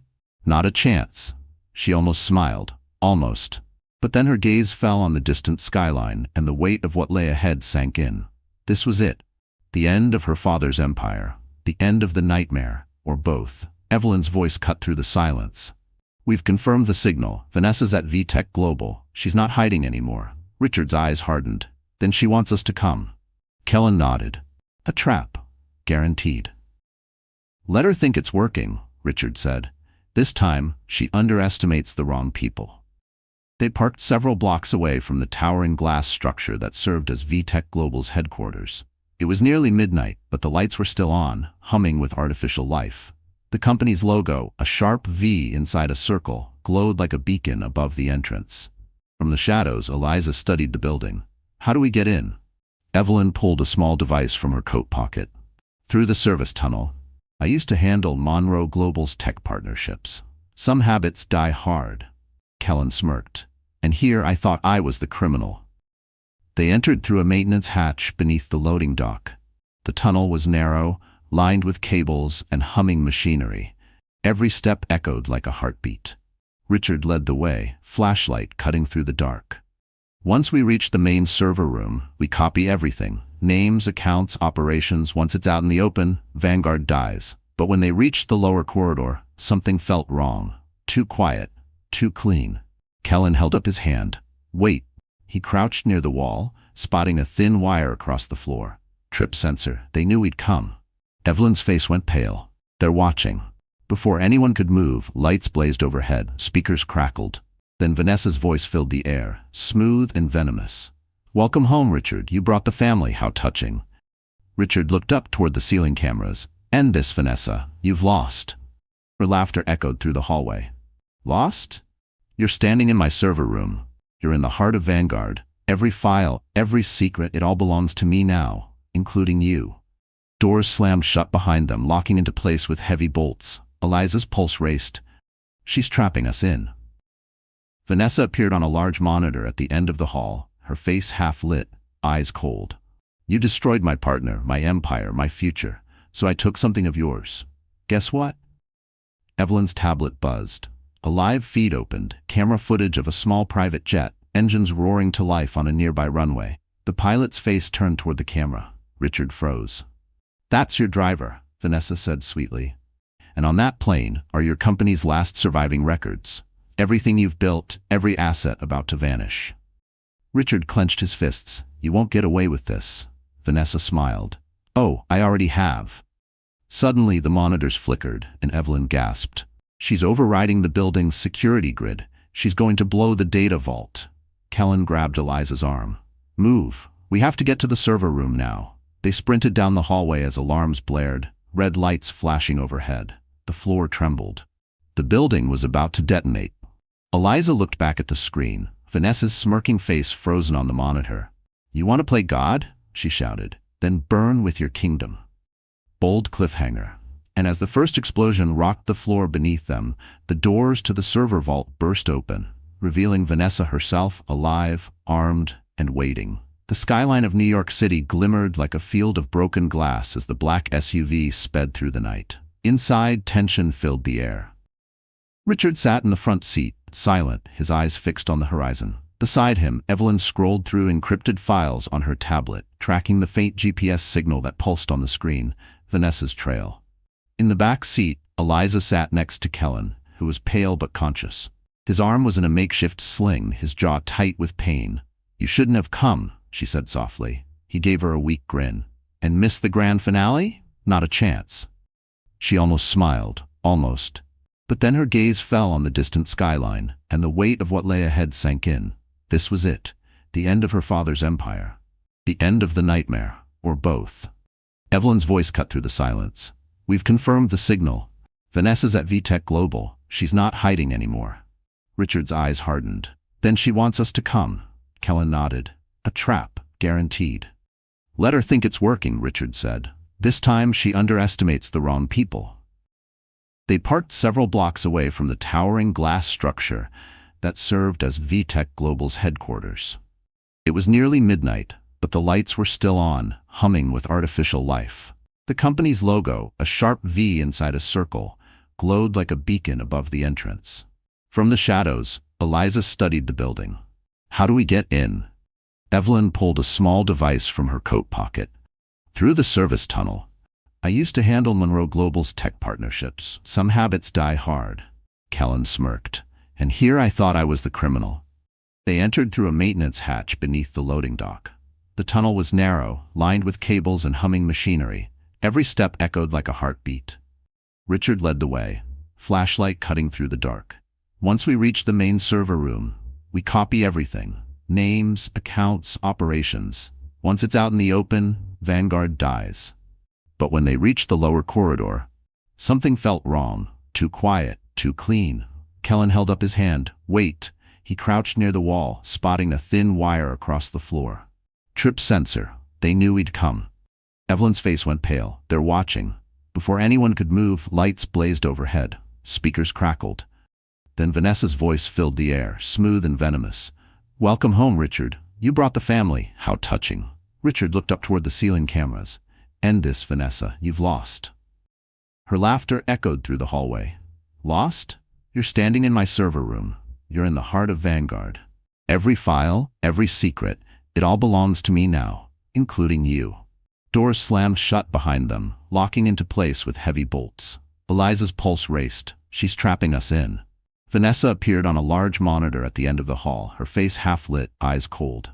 "You destroyed my partner, my empire, my future. So I took something of yours. Guess what?" Evelyn's tablet buzzed. A live feed opened, camera footage of a small private jet, engines roaring to life on a nearby runway. The pilot's face turned toward the camera. Richard froze. "That's your driver," Vanessa said sweetly. "And on that plane are your company's last surviving records. Everything you've built, every asset about to vanish." Richard clenched his fists. "You won't get away with this," Vanessa smiled. "Oh, I already have." Suddenly, the monitors flickered, and Evelyn gasped. "She's overriding the building's security grid. She's going to blow the data vault." Kellen grabbed Eliza's arm. "Move. We have to get to the server room now." They sprinted down the hallway as alarms blared, red lights flashing overhead. The floor trembled. The building was about to detonate. Eliza looked back at the screen, Vanessa's smirking face frozen on the monitor. "You want to play God?" she shouted. "Then burn with your kingdom." Bold cliffhanger. And as the first explosion rocked the floor beneath them, the doors to the server vault burst open, revealing Vanessa herself, alive, armed, and waiting. The server vault opened into a low, humming chamber lined with racks of glowing hardware. Red emergency lights painted long shadows across polished floor tiles. Vanessa stood at the center, rifle cradled, breath steady, eyes like twin coals. Behind her, The control panel flashed a countdown. 0:42 seconds. Eliza hit the floor, sliding low, Kellen dragging her toward the server stacks. "Find everything," he snapped. "Copy and burn it to every channel we can." Evelyn was already typing, palms moving like trained birds, ripping encrypted files apart, diverting them through multiple circuits. Richard planted his shoulder against a rack, bracing for impact, watching Vanessa like a ruler measuring a threat. She smiled, a slow, patient thing. "You think you can steal my prize?" she purred. "It's already mine." Eliza crawled between the stacks, hand shaking as she plugged a drive into the main terminal. Lines of code scrolled her screen like rain. Evelyn shouted, "We're in, but they have active wipes. Mirror copies are failing." Vanessa's rifle clicked forward. "Stop," she said, voice flat. "Walk away. Let me take what's mine." Kellen rose, flinching through pain, and faced her. "You weaponize names. People die." Vanessa blinked, almost hurt, as if his morality surprised her. "They were instruments," she answered. "Tools in an economy of power. This is repair." Richard stepped forward, voice low but clear. "Release the building, Vanessa. You've taken enough lives." She laughed, bright and mad. "You built the machine, Richard. Don't act surprised when the gears turn." The countdown ticked, louder now, echoing in the room. Evelyn cursed. 40 seconds. Kellen lunged, grabbing for Vanessa's arm, trying to snatch the rifle. Metal clanged, a struggle that smelled of salt and fear. Vanessa twisted, firing a warning shot that shattered a rack overhead. Sparks rained down. For a heartbeat, the room was a storm of noise. Then Richard moved, faster than anyone expected, smashing into Vanessa, wrenching the rifle sideways. The barrel discharged harmlessly into a bank of cooling fans. Evelyn cried, "Copy finally complete. We have it. Every ledger, every name." Eliza sobbed, relief sharp as winter air. Vanessa writhed, pinned beneath Richard's weight, blood darkening her sleeve. "You think this ends with files?" she spat. "You don't know what I could call." Kellen dragged a nearby cuff and snapped it around her wrist. "Not today." Sirens wailed near. Through the broken glass, the skyline glowed as dawn threatened. The servers hummed, their secrets now public, pushed out to feeds and inboxes across the world. Vanessa glowered, exhausted and furious. "You exposed me," she hissed. "Good. I wanted to be seen." Richard held her gaze without mercy. "You will be judged." Her laughter broke ragged. "Maybe, or maybe you will be." The police burst in, tactical teams sweeping the room. Detective Rivera pushed forward, eyes hard. "Hands up, everyone." Guards moved, guns trained. Evelyn handed a duplicate drive to Rivera.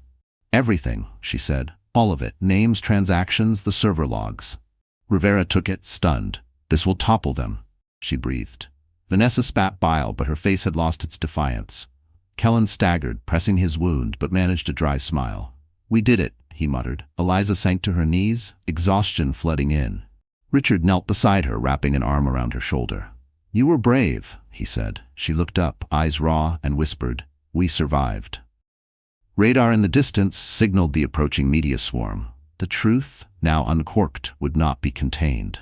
And as Vanessa was led away, cuffed and defeated, her voice rose once more, echoing down the server aisle, "Watch." The morning after the raid, New York City awoke to chaos of a different kind. Not bullets, not fire, but truth. Screens across the country lit up with breaking news banners. Vanguard exposed, corporate espionage network tied to billionaire deaths. Every major channel replayed the same images. Vanessa in handcuffs, the server room in ruins, and Eliza Monroe standing among the wreckage, alive. For the first time in years, she wasn't a victim or a whisper of scandal. She was a survivor.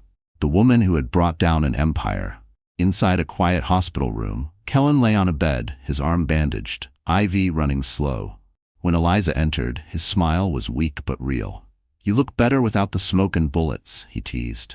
She chuckled softly. "You look worse without your gun." He laughed, then winced in pain. "I'll take that as a compliment." They sat in silence for a moment, the air between them filled with exhaustion and relief. Finally he said, "You did it, you finished what he started." Eliza looked out the window at the city skyline. "No," she said quietly, "I ended what they started. My father, my husband, Vanessa.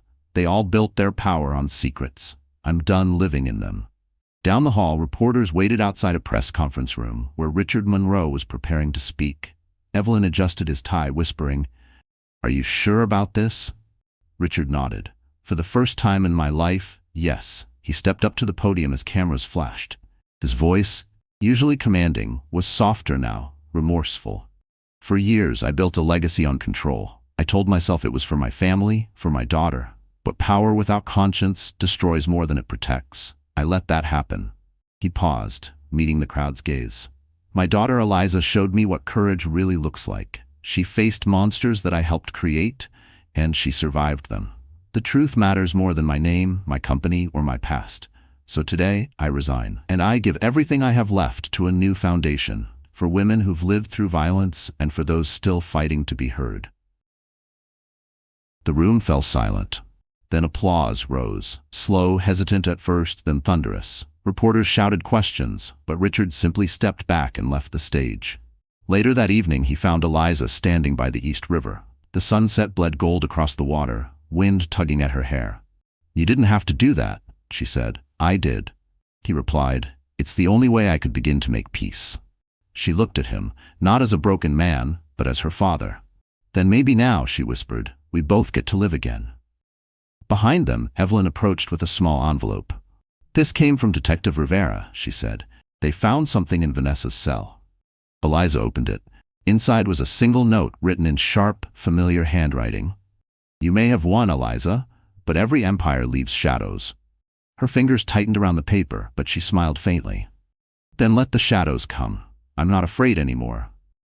The wind picked up, carrying her words into the city that had watched her suffer and now watched her rise. For once, she felt free. Not because her enemies were gone, but because she had finally stopped being their prisoner. That night, news networks across the world replayed her father's speech. Hashtags trended. Survivors shared their own stories under her name. Eliza's face became a symbol, not of tragedy, but of endurance. In her apartment, she lit a single candle by the window, for the child she lost, for the woman she became, and for every voice that had been silenced by fear. The flame flickered, steady and bright. Bold cliffhanger, and as she turned away, her phone buzzed once. A new message, no sender listed. "We see you, Eliza. Welcome to the game. Truly vit content view king el danoy." So, that's how this story ends. Hey, my wonderful friends, you're still here, aren't you? If you've made it all the way to this moment, then something in Eliza's journey has probably touched your heart in a quiet, powerful way. Maybe it reminded you that strength isn't about never breaking. It's about learning how to rebuild. Eliza's pain, her father's guilt, and their fight for truth remind us of one thing the Stoics have always taught. We can't control what happens to us, but we can control how we rise after it. Marcus Aurelius once said, "The obstacle is the way." Every wound, every betrayal, every loss, they are not the end. They are the doorway to becoming someone stronger, freer, and more alive. So if life has ever broken you, don't hide your scars. Heal through them. Turn your pain into purpose, just as Eliza did. And if this story made you feel something, even just a spark, then please, my friend, hit that like, share, and subscribe button. Because somewhere out there, another heart needs to hear this message too. The air in the store was thick with the scent of lavender and entitlement, a suffocating perfume of money. "Ma'am, I've already told you," the manager said, his voice a blade wrapped in silk. "We don't carry floor models for you to inspect." He eyed Dr. Anya Sharma's simple cotton dress and worn Birkenstocks, his gaze lingering on the gentle swell of her stomach. The insult was clear. She wasn't a customer. She was a nuisance. Anya stood her ground, tired but resolute. The polished marble floors of Bambino Couture on Rodeo Drive reflected a distorted version of Anya, a woman who didn't belong. Sunlight streamed through the floor-to-ceiling windows, illuminating dust motes dancing over ridiculously expensive cribs carved from Scandinavian ash and strollers upholstered in Italian leather. It was a temple for the unborn royalty of Beverly Hills, and Anya, 6 months pregnant and bone-weary from a 12-hour shift, felt like a heretic at the altar. All she wanted was the Cybex Sirona S car seat. It wasn't a luxury, it was a necessity. As a pediatric cardiologist, she'd seen firsthand the devastating consequences of improper infant support. This particular model had superior side impact protection and a load leg that reduced crash forces by up to 30%. She had researched it for weeks between patient consultations and late-night research papers. It was the best, the safest. Her baby deserved nothing less. But the manager, a man whose name tag read Mark Peterson, store director, saw none of that. He saw a South Asian woman with tired eyes, hair pulled back in a functional but messy bun, and a dress she'd bought at Target. He saw someone who was touching the merchandise without the requisite air of ownership. As I explained, Mark said, stepping between her and the display model, his body language a physical barrier, this is our last one. It's reserved. Anya took a slow, deep breath, trying to tamp down the frustration that gnawed at her. Reserved? I called this morning. Your associate Chloe told me you had 2 in stock and that I could come see one. Mark offered a smile that didn't reach his cold blue eyes. Chloe is new. She gets things wrong. This one is for Mrs. Davenport. You might know her husband, the film producer. They are very particular. He leaned in conspiratorially, his voice dropping. We can't have just anyone handling items that are going to a certain caliber of clientele. The humiliation was a hot flush that crept up her neck. Just anyone. The phrase hung in the air, heavy and sharp. She wasn't a doctor who held tiny, failing hearts in her hands. She wasn't a woman who had fought through years of grueling medical school and residency. She was just anyone. A brown woman in a cheap dress, presumably with sticky fingers and a barren bank account. I'm not just handling it, Anya said, her voice steady despite the tremor in her heart. I'm a paying customer. I'd like to purchase it. I don't need a floor model. A boxed one is fine. Mark's feigned patience snapped. He crossed his arms, puffing out his chest. We don't have another boxed one. And frankly, ma'am, this is a 4-figure car seat. Perhaps I could show you something more, appropriate for your budget. We have a lovely line of Graco products in the back. The condescension was suffocating. He was dismissing her, shooing her away like a stray dog. Every instinct screamed at her to walk out, to take her money to a place that didn't judge her worth by the label on her dress. But it wasn't just about her. It was about the principle. It was about the wearying, endless fight against 1,000 tiny cuts of prejudice she faced every day. And it was about this specific damn car seat that her baby needed. My budget is not your concern, she stated, her tone hardening. My concern is that your store's inventory system and your employee indicated you had this item for sale. I drove 45 minutes from the hospital to be here. I would like to buy it. A mother pushing a stroller laden with shopping bags slowed, her eyes wide with interest. A young couple browsing for onesies glanced over, sensing the escalating tension. The store, once a quiet sanctuary of wealth, had become a stage, and Mark had just cast her as the villain.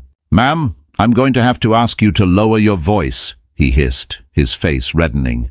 You're making a scene. I'm not the one making a scene, Anya countered, her voice dangerously calm. I'm a pregnant woman trying to buy a car seat. You're the one making baseless assumptions about my finances and treating me like a criminal. He scoffed, a short, ugly sound. Oh, I see. It's one of those situations. You come in, cause a fuss, and hope for a discount.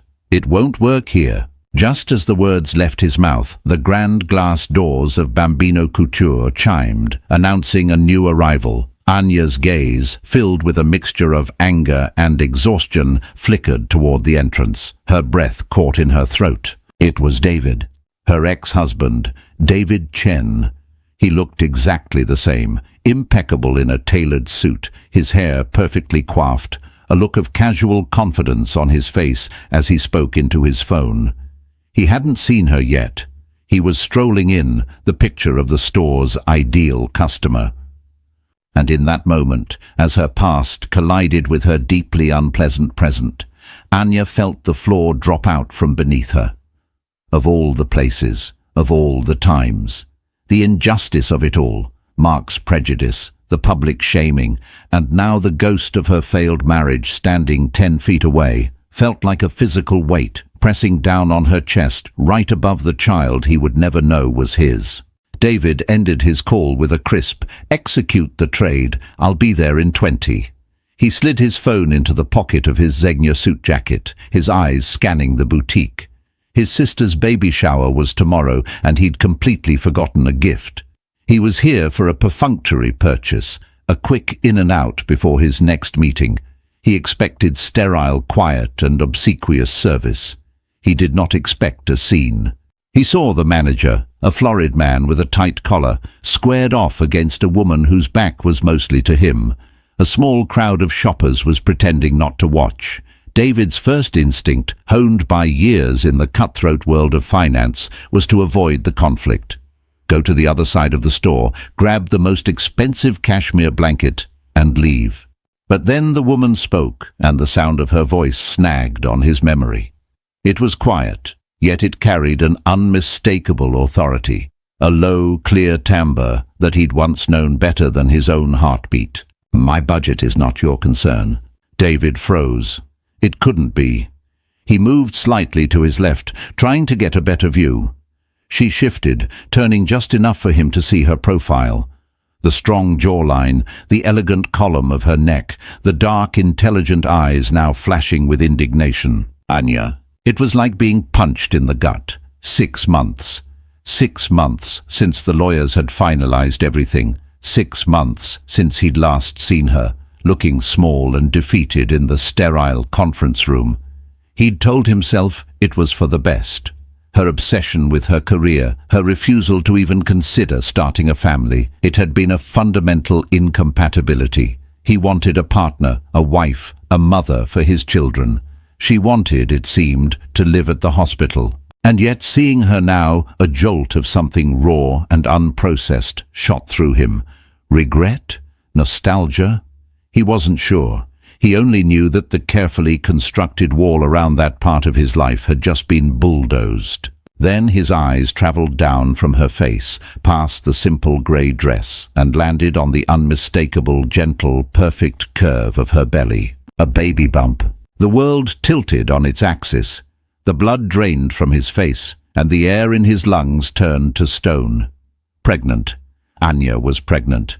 The word echoed in the sudden roaring silence of his mind. How? When? Who? The questions were a frantic, chaotic swarm. His mind raced back through timelines. 6 months since the divorce. She was clearly 5 or 6 months along. The math was a brutal, simple equation that added up to a conclusion he couldn't bear. The baby was his. His legs felt unsteady. He gripped the edge of a display table, his knuckles white. The expensive silver rattle beneath his hand felt cold as ice. He watched, a spectator to a drama that was suddenly, intimately his own. The manager, oblivious to the bomb that had just detonated in David's world, was escalating. "Ma'am, I'm going to have to ask you to lower your voice," the man hissed. Anya's response was calm, but David could see the tension in her shoulders, the rigid set of her spine. He knew that posture. It was her holding it together stance, the one she used after losing a patient.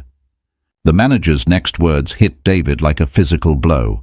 "Oh, I see. It's one of those situations. You come in 'cause of fuss and hope for a discount." Rage, primal and protective, surged through him. How dare this man speak to her that way? To Anya? He didn't know who she was. He didn't know that she was the most brilliant, compassionate person David had ever met. He didn't know that she probably made 3 times his salary saving children's lives. Before he could think, David was moving. He strode across the marble floor, his footsteps echoing in the tense silence. "Is there a problem here?" he asked, his voice low and dangerous. Mark, the manager, turned, his expression shifting from contempt for Anya to fawning respect for David's suit. "Sir, no problem at all. This lady was just leaving." Anya's head snapped around. Her eyes met David's, and for a second her composure wavered. He saw a flicker of shock, of hurt, of a deep and profound weariness, and then it was gone, replaced by a cool, unreadable mask. "David," she said, her voice flat, "what are you doing here?" "I could ask you the same thing," he managed, his gaze dropping again to her stomach. He couldn't help it. It was a gravitational pull. His child was in there. Ignoring his question, Anya turned back to the manager. "I am not leaving. I am waiting to purchase the Cybex Sirona S." David stepped forward, reaching for his wallet. It was a reflex, the way he'd always solved problems. With money. "Look, whatever the issue is, I'll handle it. Anya, how much is it? I'll buy it for you." He thought he was helping. He thought he was being the hero, swooping in to save her from this public humiliation. He couldn't have been more wrong. Anya's eyes, when they turned back to him, were filled with a fire he hadn't seen since their worst fights. The hurt was gone, replaced by a cold, cutting fury. "Don't you dare," she whispered, her voice trembling with rage. "Don't you dare try to handle this. You have no idea what's happening here." She wasn't just talking about the car seat. He knew it. She was talking about the last 2 years of their marriage, about the divorce, about the baby. He had swooped in, not as a savior, but as the final crushing insult in a day full of them. He had, in his clumsy attempt to fix things, sided with her accuser. He had validated the manager's assumption that she couldn't afford it, that she needed a man to rescue her. The chasm that had opened between them 6 months ago suddenly felt miles wider and infinitely deeper. And at the bottom of it lay the truth of the child she was carrying, a secret he was now a part of, whether she liked it or not. The silence that followed Anya's words was a living thing. It pulsed with the unspoken history between her and David, with the fresh wound of his misguided offer. Mark Peterson looked between the two of them, a flicker of confusion crossing his face before it settled back into smug certainty. He saw a domestic dispute, a lover's quarrel. It only solidified his narrative. This woman was trouble. For Anya, David's presence was a cruel twist of the knife. Seeing him standing there, so handsome and confident, was a stark reminder of the life she had tried to build and the man she had tried to love. The man who had looked at her life's work, her calling, and called it a hobby that got in the way of his schedule. Their marriage had unraveled thread by thread, pulled apart by the friction of two fundamentally different worlds. David's life was dictated by market openings and closing bells, by profit margins and shareholder meetings. He saw the world as a series of transactions, of assets and liabilities. Her life was measured in heartbeats, the frantic, fluttering beats of a newborn with a congenital defect, the slow, steady rhythm of a successful surgery. "When are you going to stop playing doctor and start being a wife?" he'd asked one night, after she'd come home late, smelling of antiseptic and exhaustion, having missed a dinner party with his clients. The words had stunned her. Playing doctor. "David, I performed a 7-hour arterial switch on a 2-day-old infant. That's not a game. It's all you care about," he'd shot back.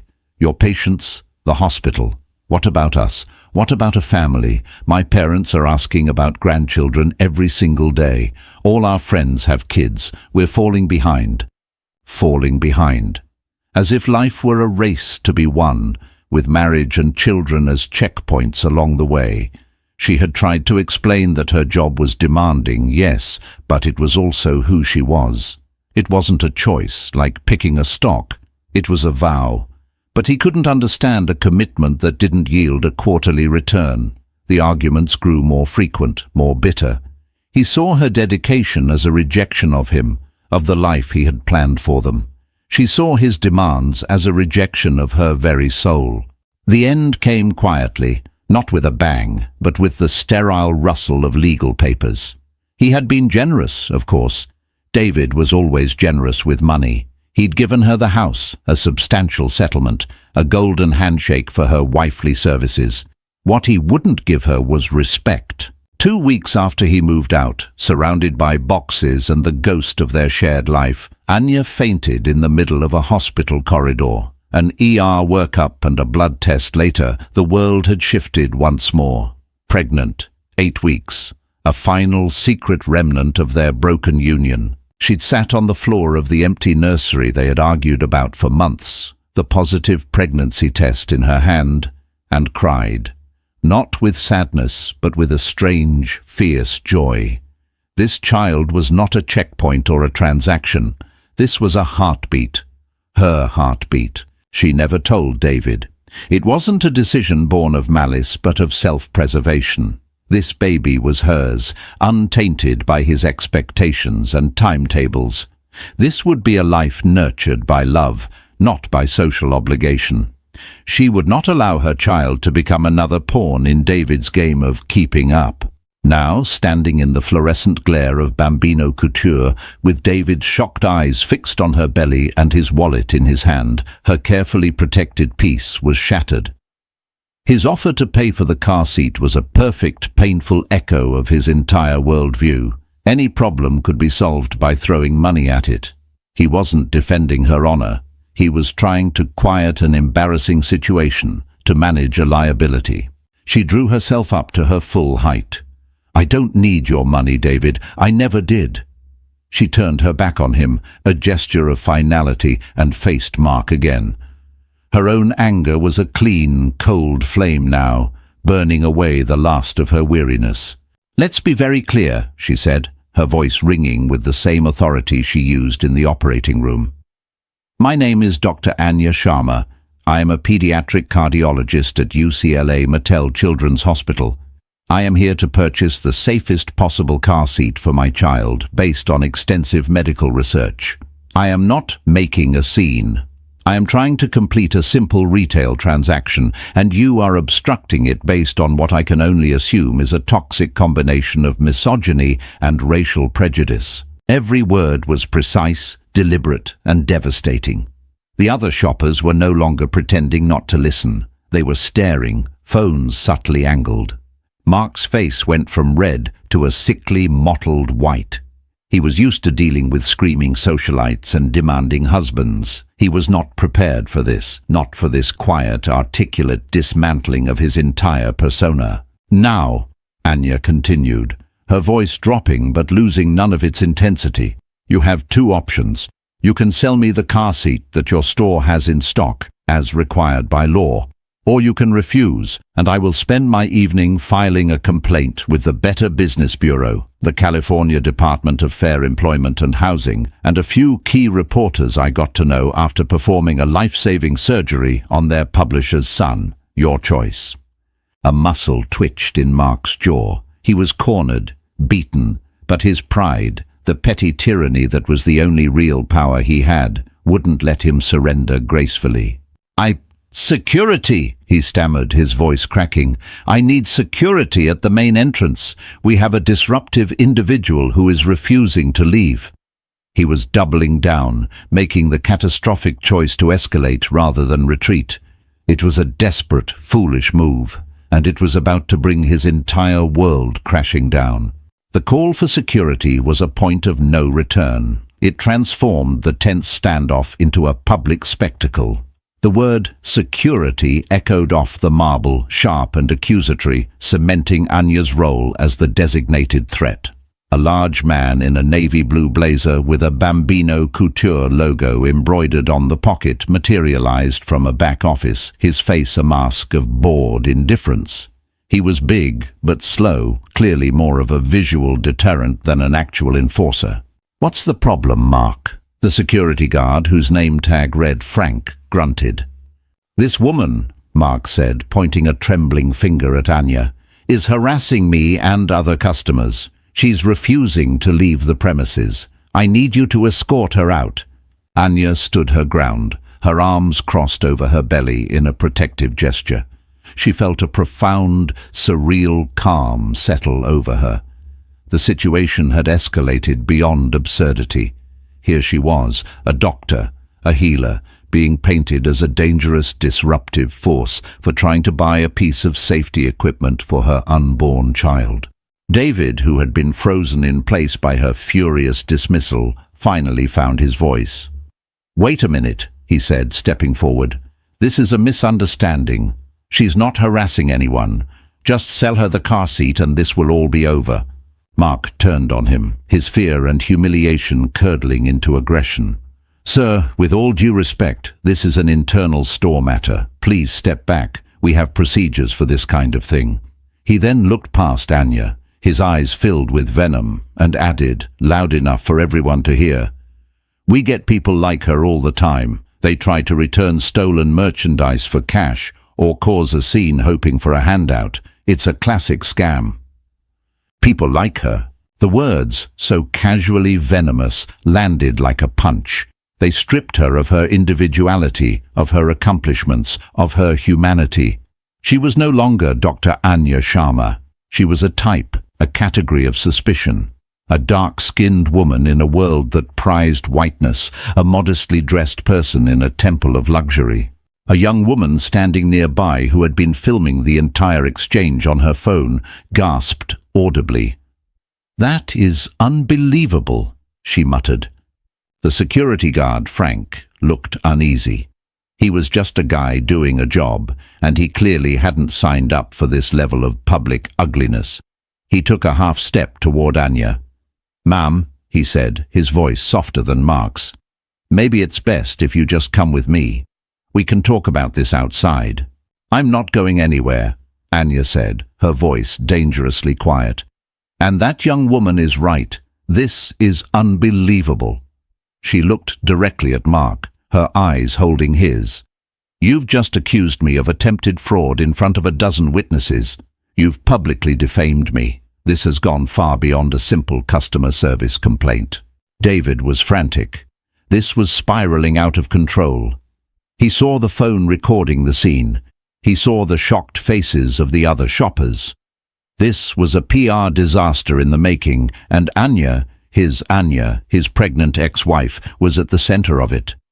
"Mark, listen to me," David tried again, his voice urgent. "You need to de-escalate this right now. You have no idea who you're talking to." But Mark was too far gone. He felt his authority being challenged, his little kingdom under siege. He saw David not as an ally, but as a dupe, another victim of this woman's manipulations. "Sir, I'm warning you. I'll have you removed as well," he blustered. He turned back to Frank, his voice rising to a shrill command. "Frank, get her out of here, now! If you have to, call the BHPD."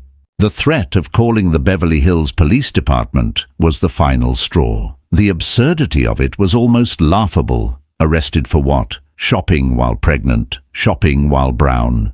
Frank took another reluctant step. He reached out a hand, not to grab her, but as a placating gesture. "Ma'am, please."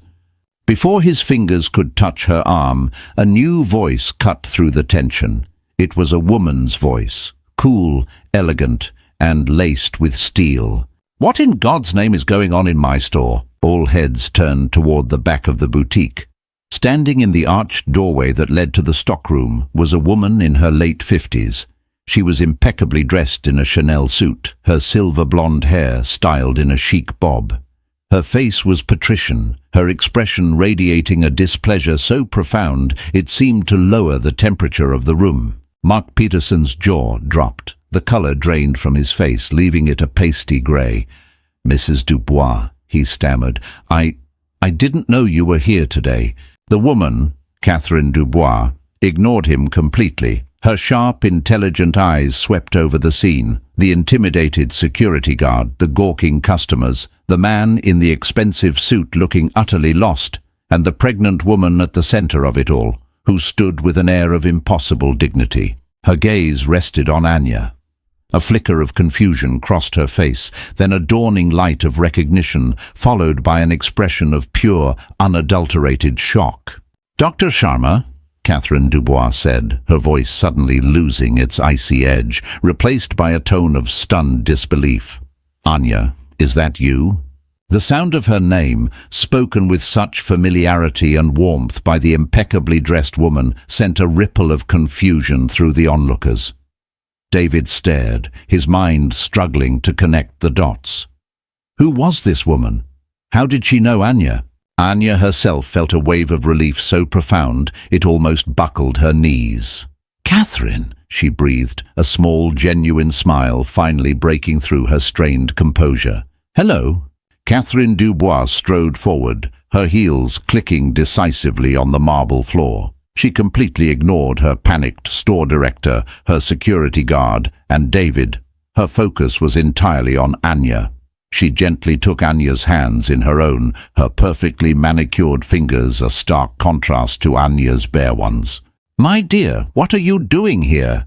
Catherine's eyes then fell to Anya's stomach, and her expression softened into one of absolute delight. "And look at you. Oh, this is wonderful news. You didn't say a word at our last appointment." She looked from Anya's belly back to her face, then took in the whole scene again, her brow furrowing with dawning horror.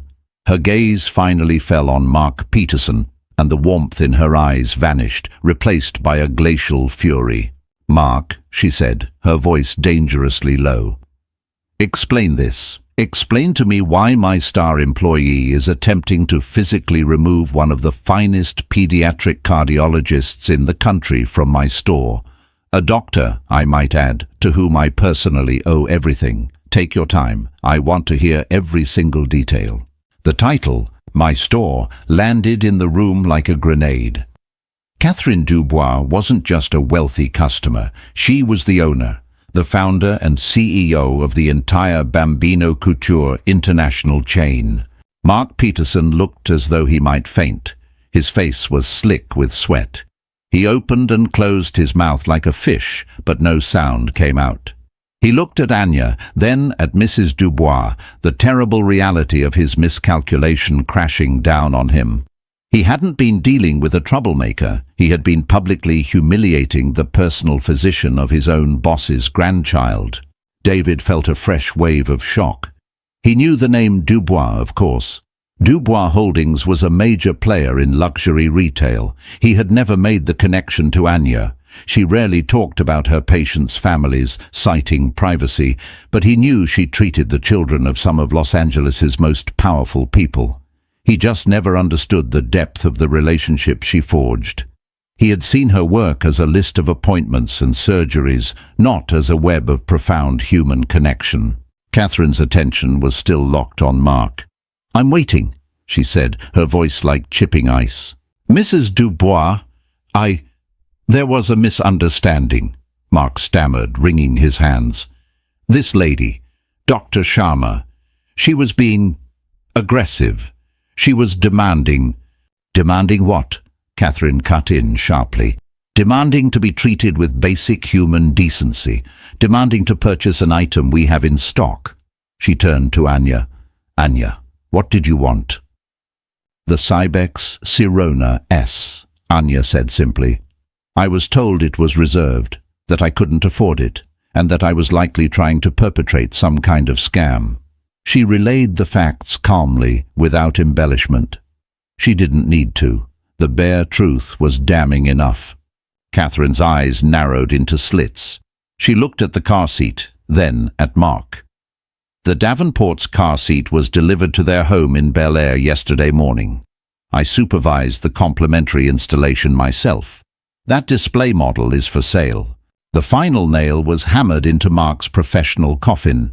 He hadn't just been prejudiced, he had been lazy and incompetent, lying to a customer for no reason other than his own petty desire to feel powerful. "Frank," Catherine said, her voice sharp.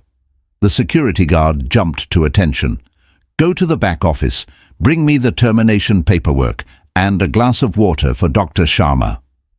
"Yes, Mrs. Dubois," Frank said, looking immensely relieved to be given a task that didn't involve manhandling a pregnant doctor. He shot a pitying look at Mark and scurried away. Catherine turned her full, formidable attention back to her store director. "You have been the public face of my brand at this flagship location for 3 years, Mark. In that time, I have trusted you to embody our values: quality, safety, and above all, service. Service that is supposed to be extended to every single person who walks through those doors, whether they are buying a pair of socks or an entire nursery." She took a step closer, forcing him to meet her gaze. Today you have shown me that you are not only incapable of embodying those values, but that you actively work against them. You judged a woman based on her race and her clothing. You humiliated her. You lied to her, and you threatened her. And you did it all to Dr. Anya Sharma. Her voice dropped, becoming thick with an emotion that was fiercely personal. Let me tell you who Dr. Sharma is. 2 years ago, my grandson Leo was born with a heart the size of a walnut and a hole in it so large the doctors at Cedars-Sinai told us to say our goodbyes. They said nothing could be done. Then someone gave us Anya's name. This woman, with her own 2 hands, spent 9 hours rebuilding my grandson's heart. She gave him a life. She gave my daughter her son back. She gave me my grandson. Tears welled in Catherine's eyes, but her voice never wavered. So when you insult her, Mark, you are not just insulting a customer. You are insulting my family. You are insulting the very reason I can come to work every day without being paralyzed by grief. You are, in short, finished. She didn't shout. She didn't have to. Her words, delivered with a quiet, righteous fury, were the most devastating condemnation imaginable. Mark Peterson stood, stripped of his authority and his dignity, a hollowed-out man in a too-tight suit. David watched it all, his own world crumbling. He had seen Anya as a wife who had failed him. He had never truly seen her as Dr. Sharma, the miracle worker. He had never understood the power she wielded, not a power of money or status, but the profound, life-altering power of her skill and compassion. He had left her because he thought she wasn't enough. And in that moment, he realized with sickening clarity that it was he who had never been worthy of her. The termination paperwork appeared in Frank's hand as if by magic. He handed the clipboard and a pen to Catherine, along with a bottle of Fiji water for Anya, avoiding Mark's pleading gaze. The theatre of power had concluded its first act. The second was the quiet, administrative execution. Catherine didn't hand the clipboard to Mark. She placed it on the counter of the checkout desk with a soft, definitive click. "My office, now," she said to him, her tone leaving no room for argument. She then turned to the other employees, Chloe and a young man who had been frozen behind the register. "Chloe, please retrieve a new boxed Cybex Sirona S from the stockroom for Dr. Sharma. Thomas, you will ring it up. It is, of course, on the house." "And please add this," Anya said, her voice calm as she picked up a small, exquisitely soft stuffed elephant from a nearby display. She wanted to buy something, to reclaim her status as a customer, not a charity case. It was a small gesture, but it was hers. "Of course," Catherine said, her eyes softening as she looked at Anya. "Thomas, add the elephant to Dr. Sharma's purchase. She will pay for that. Use my personal card for the car seat." This subtle distinction was a mark of respect.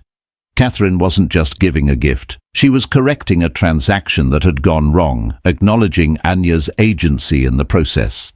As Mark shuffled toward the back office like a man walking to the gallows, Catherine addressed the remaining customers, whose phones were now universally pointed at the scene. "To all of our patrons," she announced, her voice resonating with authority, "I want to apologize sincerely for what you witnessed here today. The behavior of my now former store director was inexcusable and is antithetical to everything Bambino Couture stands for. We will be closing for the remainder of the day to address this issue internally. We appreciate your understanding." Her statement was a masterclass in crisis management, swift, decisive, and sincere. The young woman who had been filming lowered her phone, looking impressed. The store began to empty out, the shoppers leaving with a story they would be telling for weeks. That left only Anya, Catherine, and David standing in a triangle of unresolved tension. Catherine led Anya to a plush velvet armchair near the front window. "Please, sit," she insisted. "You've been standing for far too long. Can I get you anything else? Tea? A snack?" "The water is perfect, thank you," Anya said, sinking into the chair. The adrenaline that had sustained her was beginning to fade, leaving a deep, bone-aching exhaustion in its wake. David stood awkwardly a few feet away, a ghost at this strange, intimate reunion. He was irrelevant to their connection, an outsider to the world of saved lives and profound gratitude that bound them. He felt a desperate need to say something, to fix the unfixable, but the words wouldn't come. What could he possibly say? "Sorry, my ex-wife was racially profiled, and by the way, that miracle baby you're carrying is mine." Catherine, having ensured Anya was comfortable, finally turned to David. Her expression was polite, but cool. She recognized his type instantly, the rodeo drive uniform, the air of self-importance. She assumed he was with Anya, a husband or partner who had failed spectacularly to defend her. "And you are?" she asked, her tone neutral but questioning. Before David could answer, Anya spoke. "He's my ex-husband," she said, her voice devoid of emotion. "David Chen." The statement hung in the air. Ex-husband. The word explained his clumsy intervention, his shock, his irrelevance. Catherine's eyebrows rose slightly. She gave David a long, appraising look, and in that single glance he felt himself judged and found wanting. She was a woman who understood value, true value, and she had clearly calculated his as negligible. "I see," Catherine said, the words carrying a weight of unspoken meaning. She turned her back on him, a dismissal more profound than any insult, and crouched down beside Anya's chair. "Anya," she said, her voice soft and full of concern, "are you truly all right? That was a disgraceful ordeal. No one, least of all you, should ever have to endure something like that." "I'm okay," Anya said, managing a small smile. "Just tired and angry, but mostly tired." She placed a hand on her belly. "He's kicking up a storm, though. I think he was angry too." Catherine laughed, a genuine warm sound. "He has his mother's spirit then. Leo is the same way, a little fighter." She looked at Anya with deep affection. "I mean it, Anya. My family owes you a debt we can never repay. The fact that this happened in my store of all places. I am mortified." "It's not your fault, Catherine," Anya assured her. "It's a systemic problem. Mark is just one symptom of a much larger disease."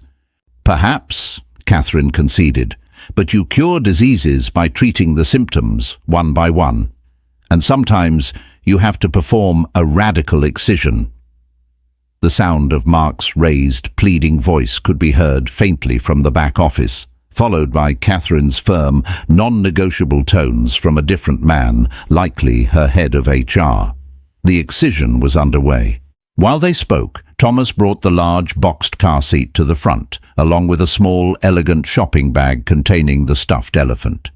He processed the transaction quietly and efficiently, handing the receipt to Anya. The simple act of paying, of completing her intended purchase, felt like a victory.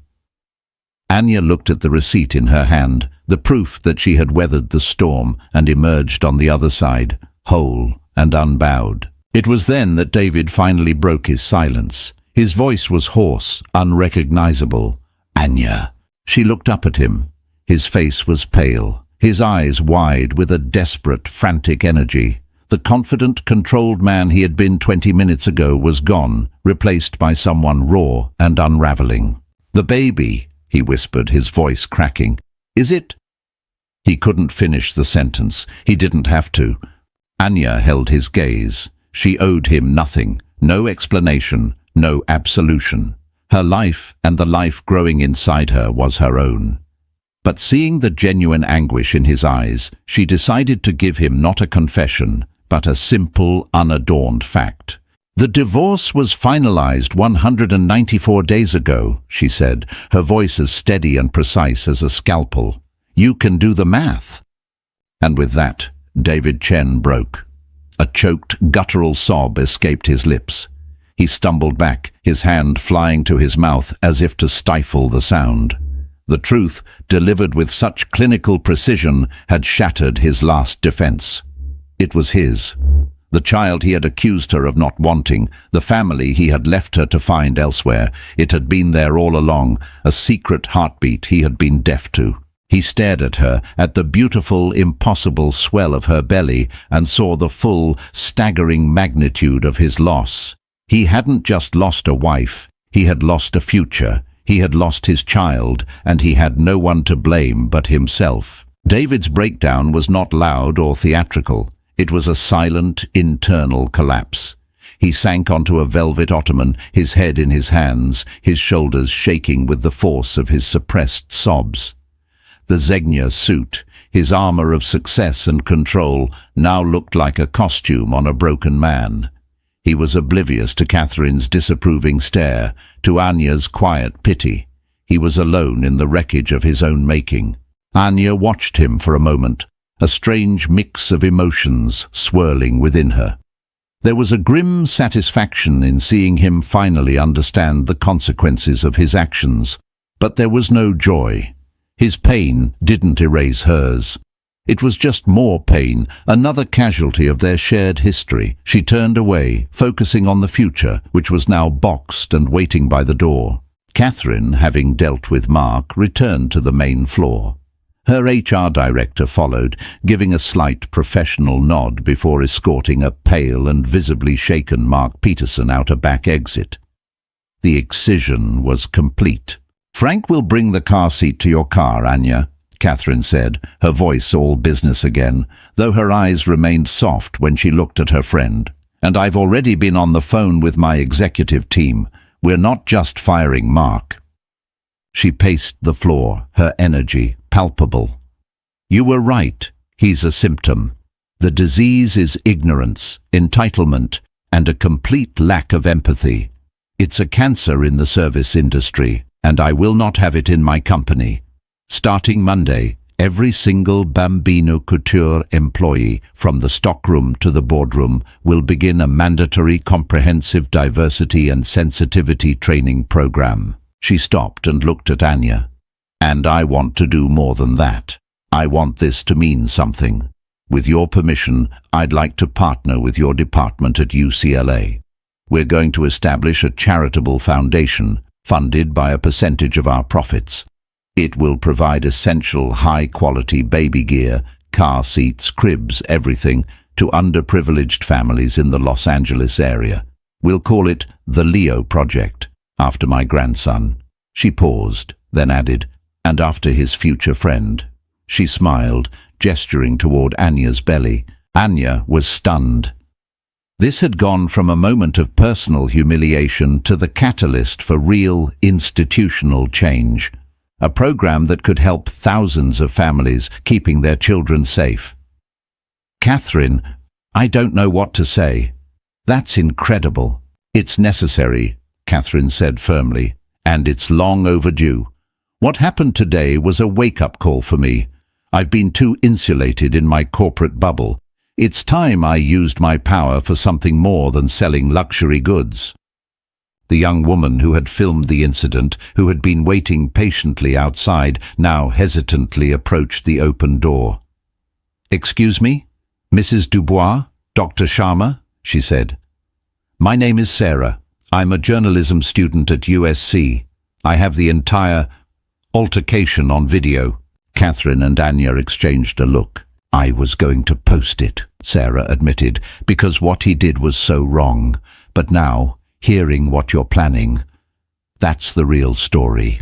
The story isn't just about one racist manager. It's about the response. It's about change." "Would you be willing to give us a copy of that video?" Catherine asked. "On one condition," Sarah said, her eyes bright with journalistic fervor. "You give me an exclusive interview, both of you. Let me be the one to tell this story properly." Catherine smiled.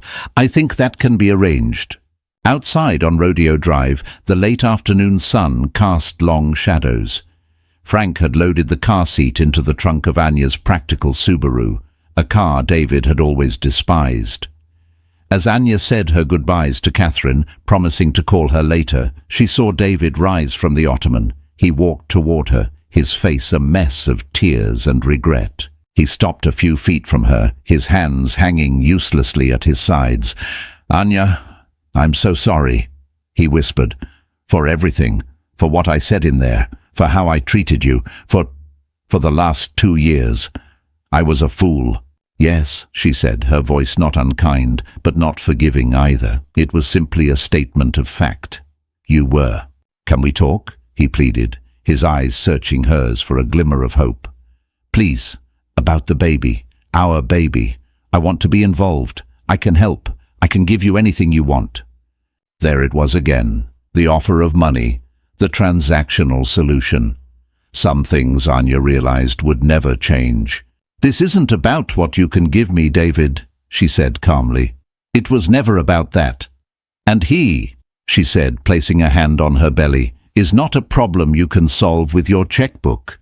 He is my son. Our son, he choked out. Anya looked at him, at the man she had once loved, and felt a profound sense of closure. The anger was gone, replaced by a quiet, sad certainty. You wanted a family, David, but you didn't want the work that comes with it. You didn't want a partner. You wanted an accessory. I am not an accessory, and my son will not be raised to be one either. I've changed, he insisted, taking a step closer. I'm glad to hear that, she said, taking a step back, but I'm not willing to bet my son's future on it. She opened her car door. You will have a lawyer's letter regarding parental rights and child support. Everything will be handled legally and formally. But us, that door is closed. Goodbye, David. She got into her car without a backward glance. As she drove away from the glittering hollow facade of Rodeo Drive, she didn't look in the rearview mirror. She didn't need to. She could feel his eyes on her, but for the first time, his gaze had no power. She was driving toward her future, with her son safe in the back, his tiny stuffed elephant on the seat beside her. The story broke 2 days later. Sarah's article, published on a major online news platform, was a viral sensation. It wasn't just a story about a racist manager. It was a nuanced piece about unconscious bias, corporate responsibility, and the quiet strength of a woman who refused to be diminished. Sarah had skillfully woven together the ugly footage from her phone with powerful quotes from Catherine about the need for systemic change and a brief, dignified statement from Anya about the importance of safety and respect for all families. The video clip of Mark Peterson saying, "People like her," became a meme, a shorthand for casual country club prejudice. He was universally condemned, a pariah in the world of luxury retail. His career was over. Bambino Couture, however, saw its reputation soar. Catherine's swift, decisive actions were lauded. The announcement of the mandatory training program and the Leo Project Foundation was held up as a model of corporate accountability. Sales tripled in the week following the article's publication. People wanted to support a brand that not only admitted its failings, but took concrete, meaningful steps to correct them. The first donations to the foundation poured in, and Anya was asked to sit on the board, a position she proudly accepted.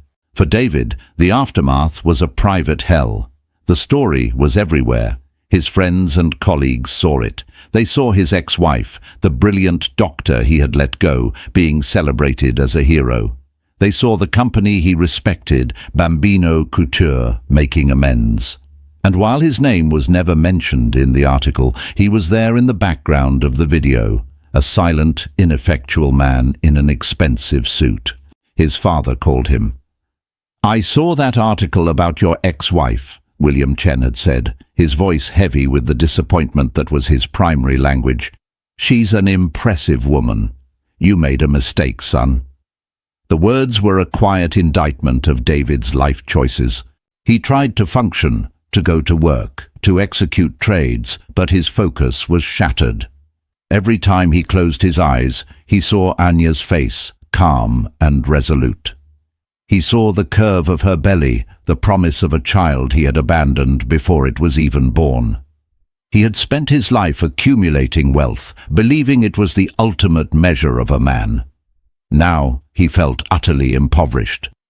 The millions in his portfolio were worthless compared to the one thing he had so carelessly thrown away, a family with a woman of substance and strength. He received the letter from Anya's lawyer. It was formal, clear, and non-negotiable.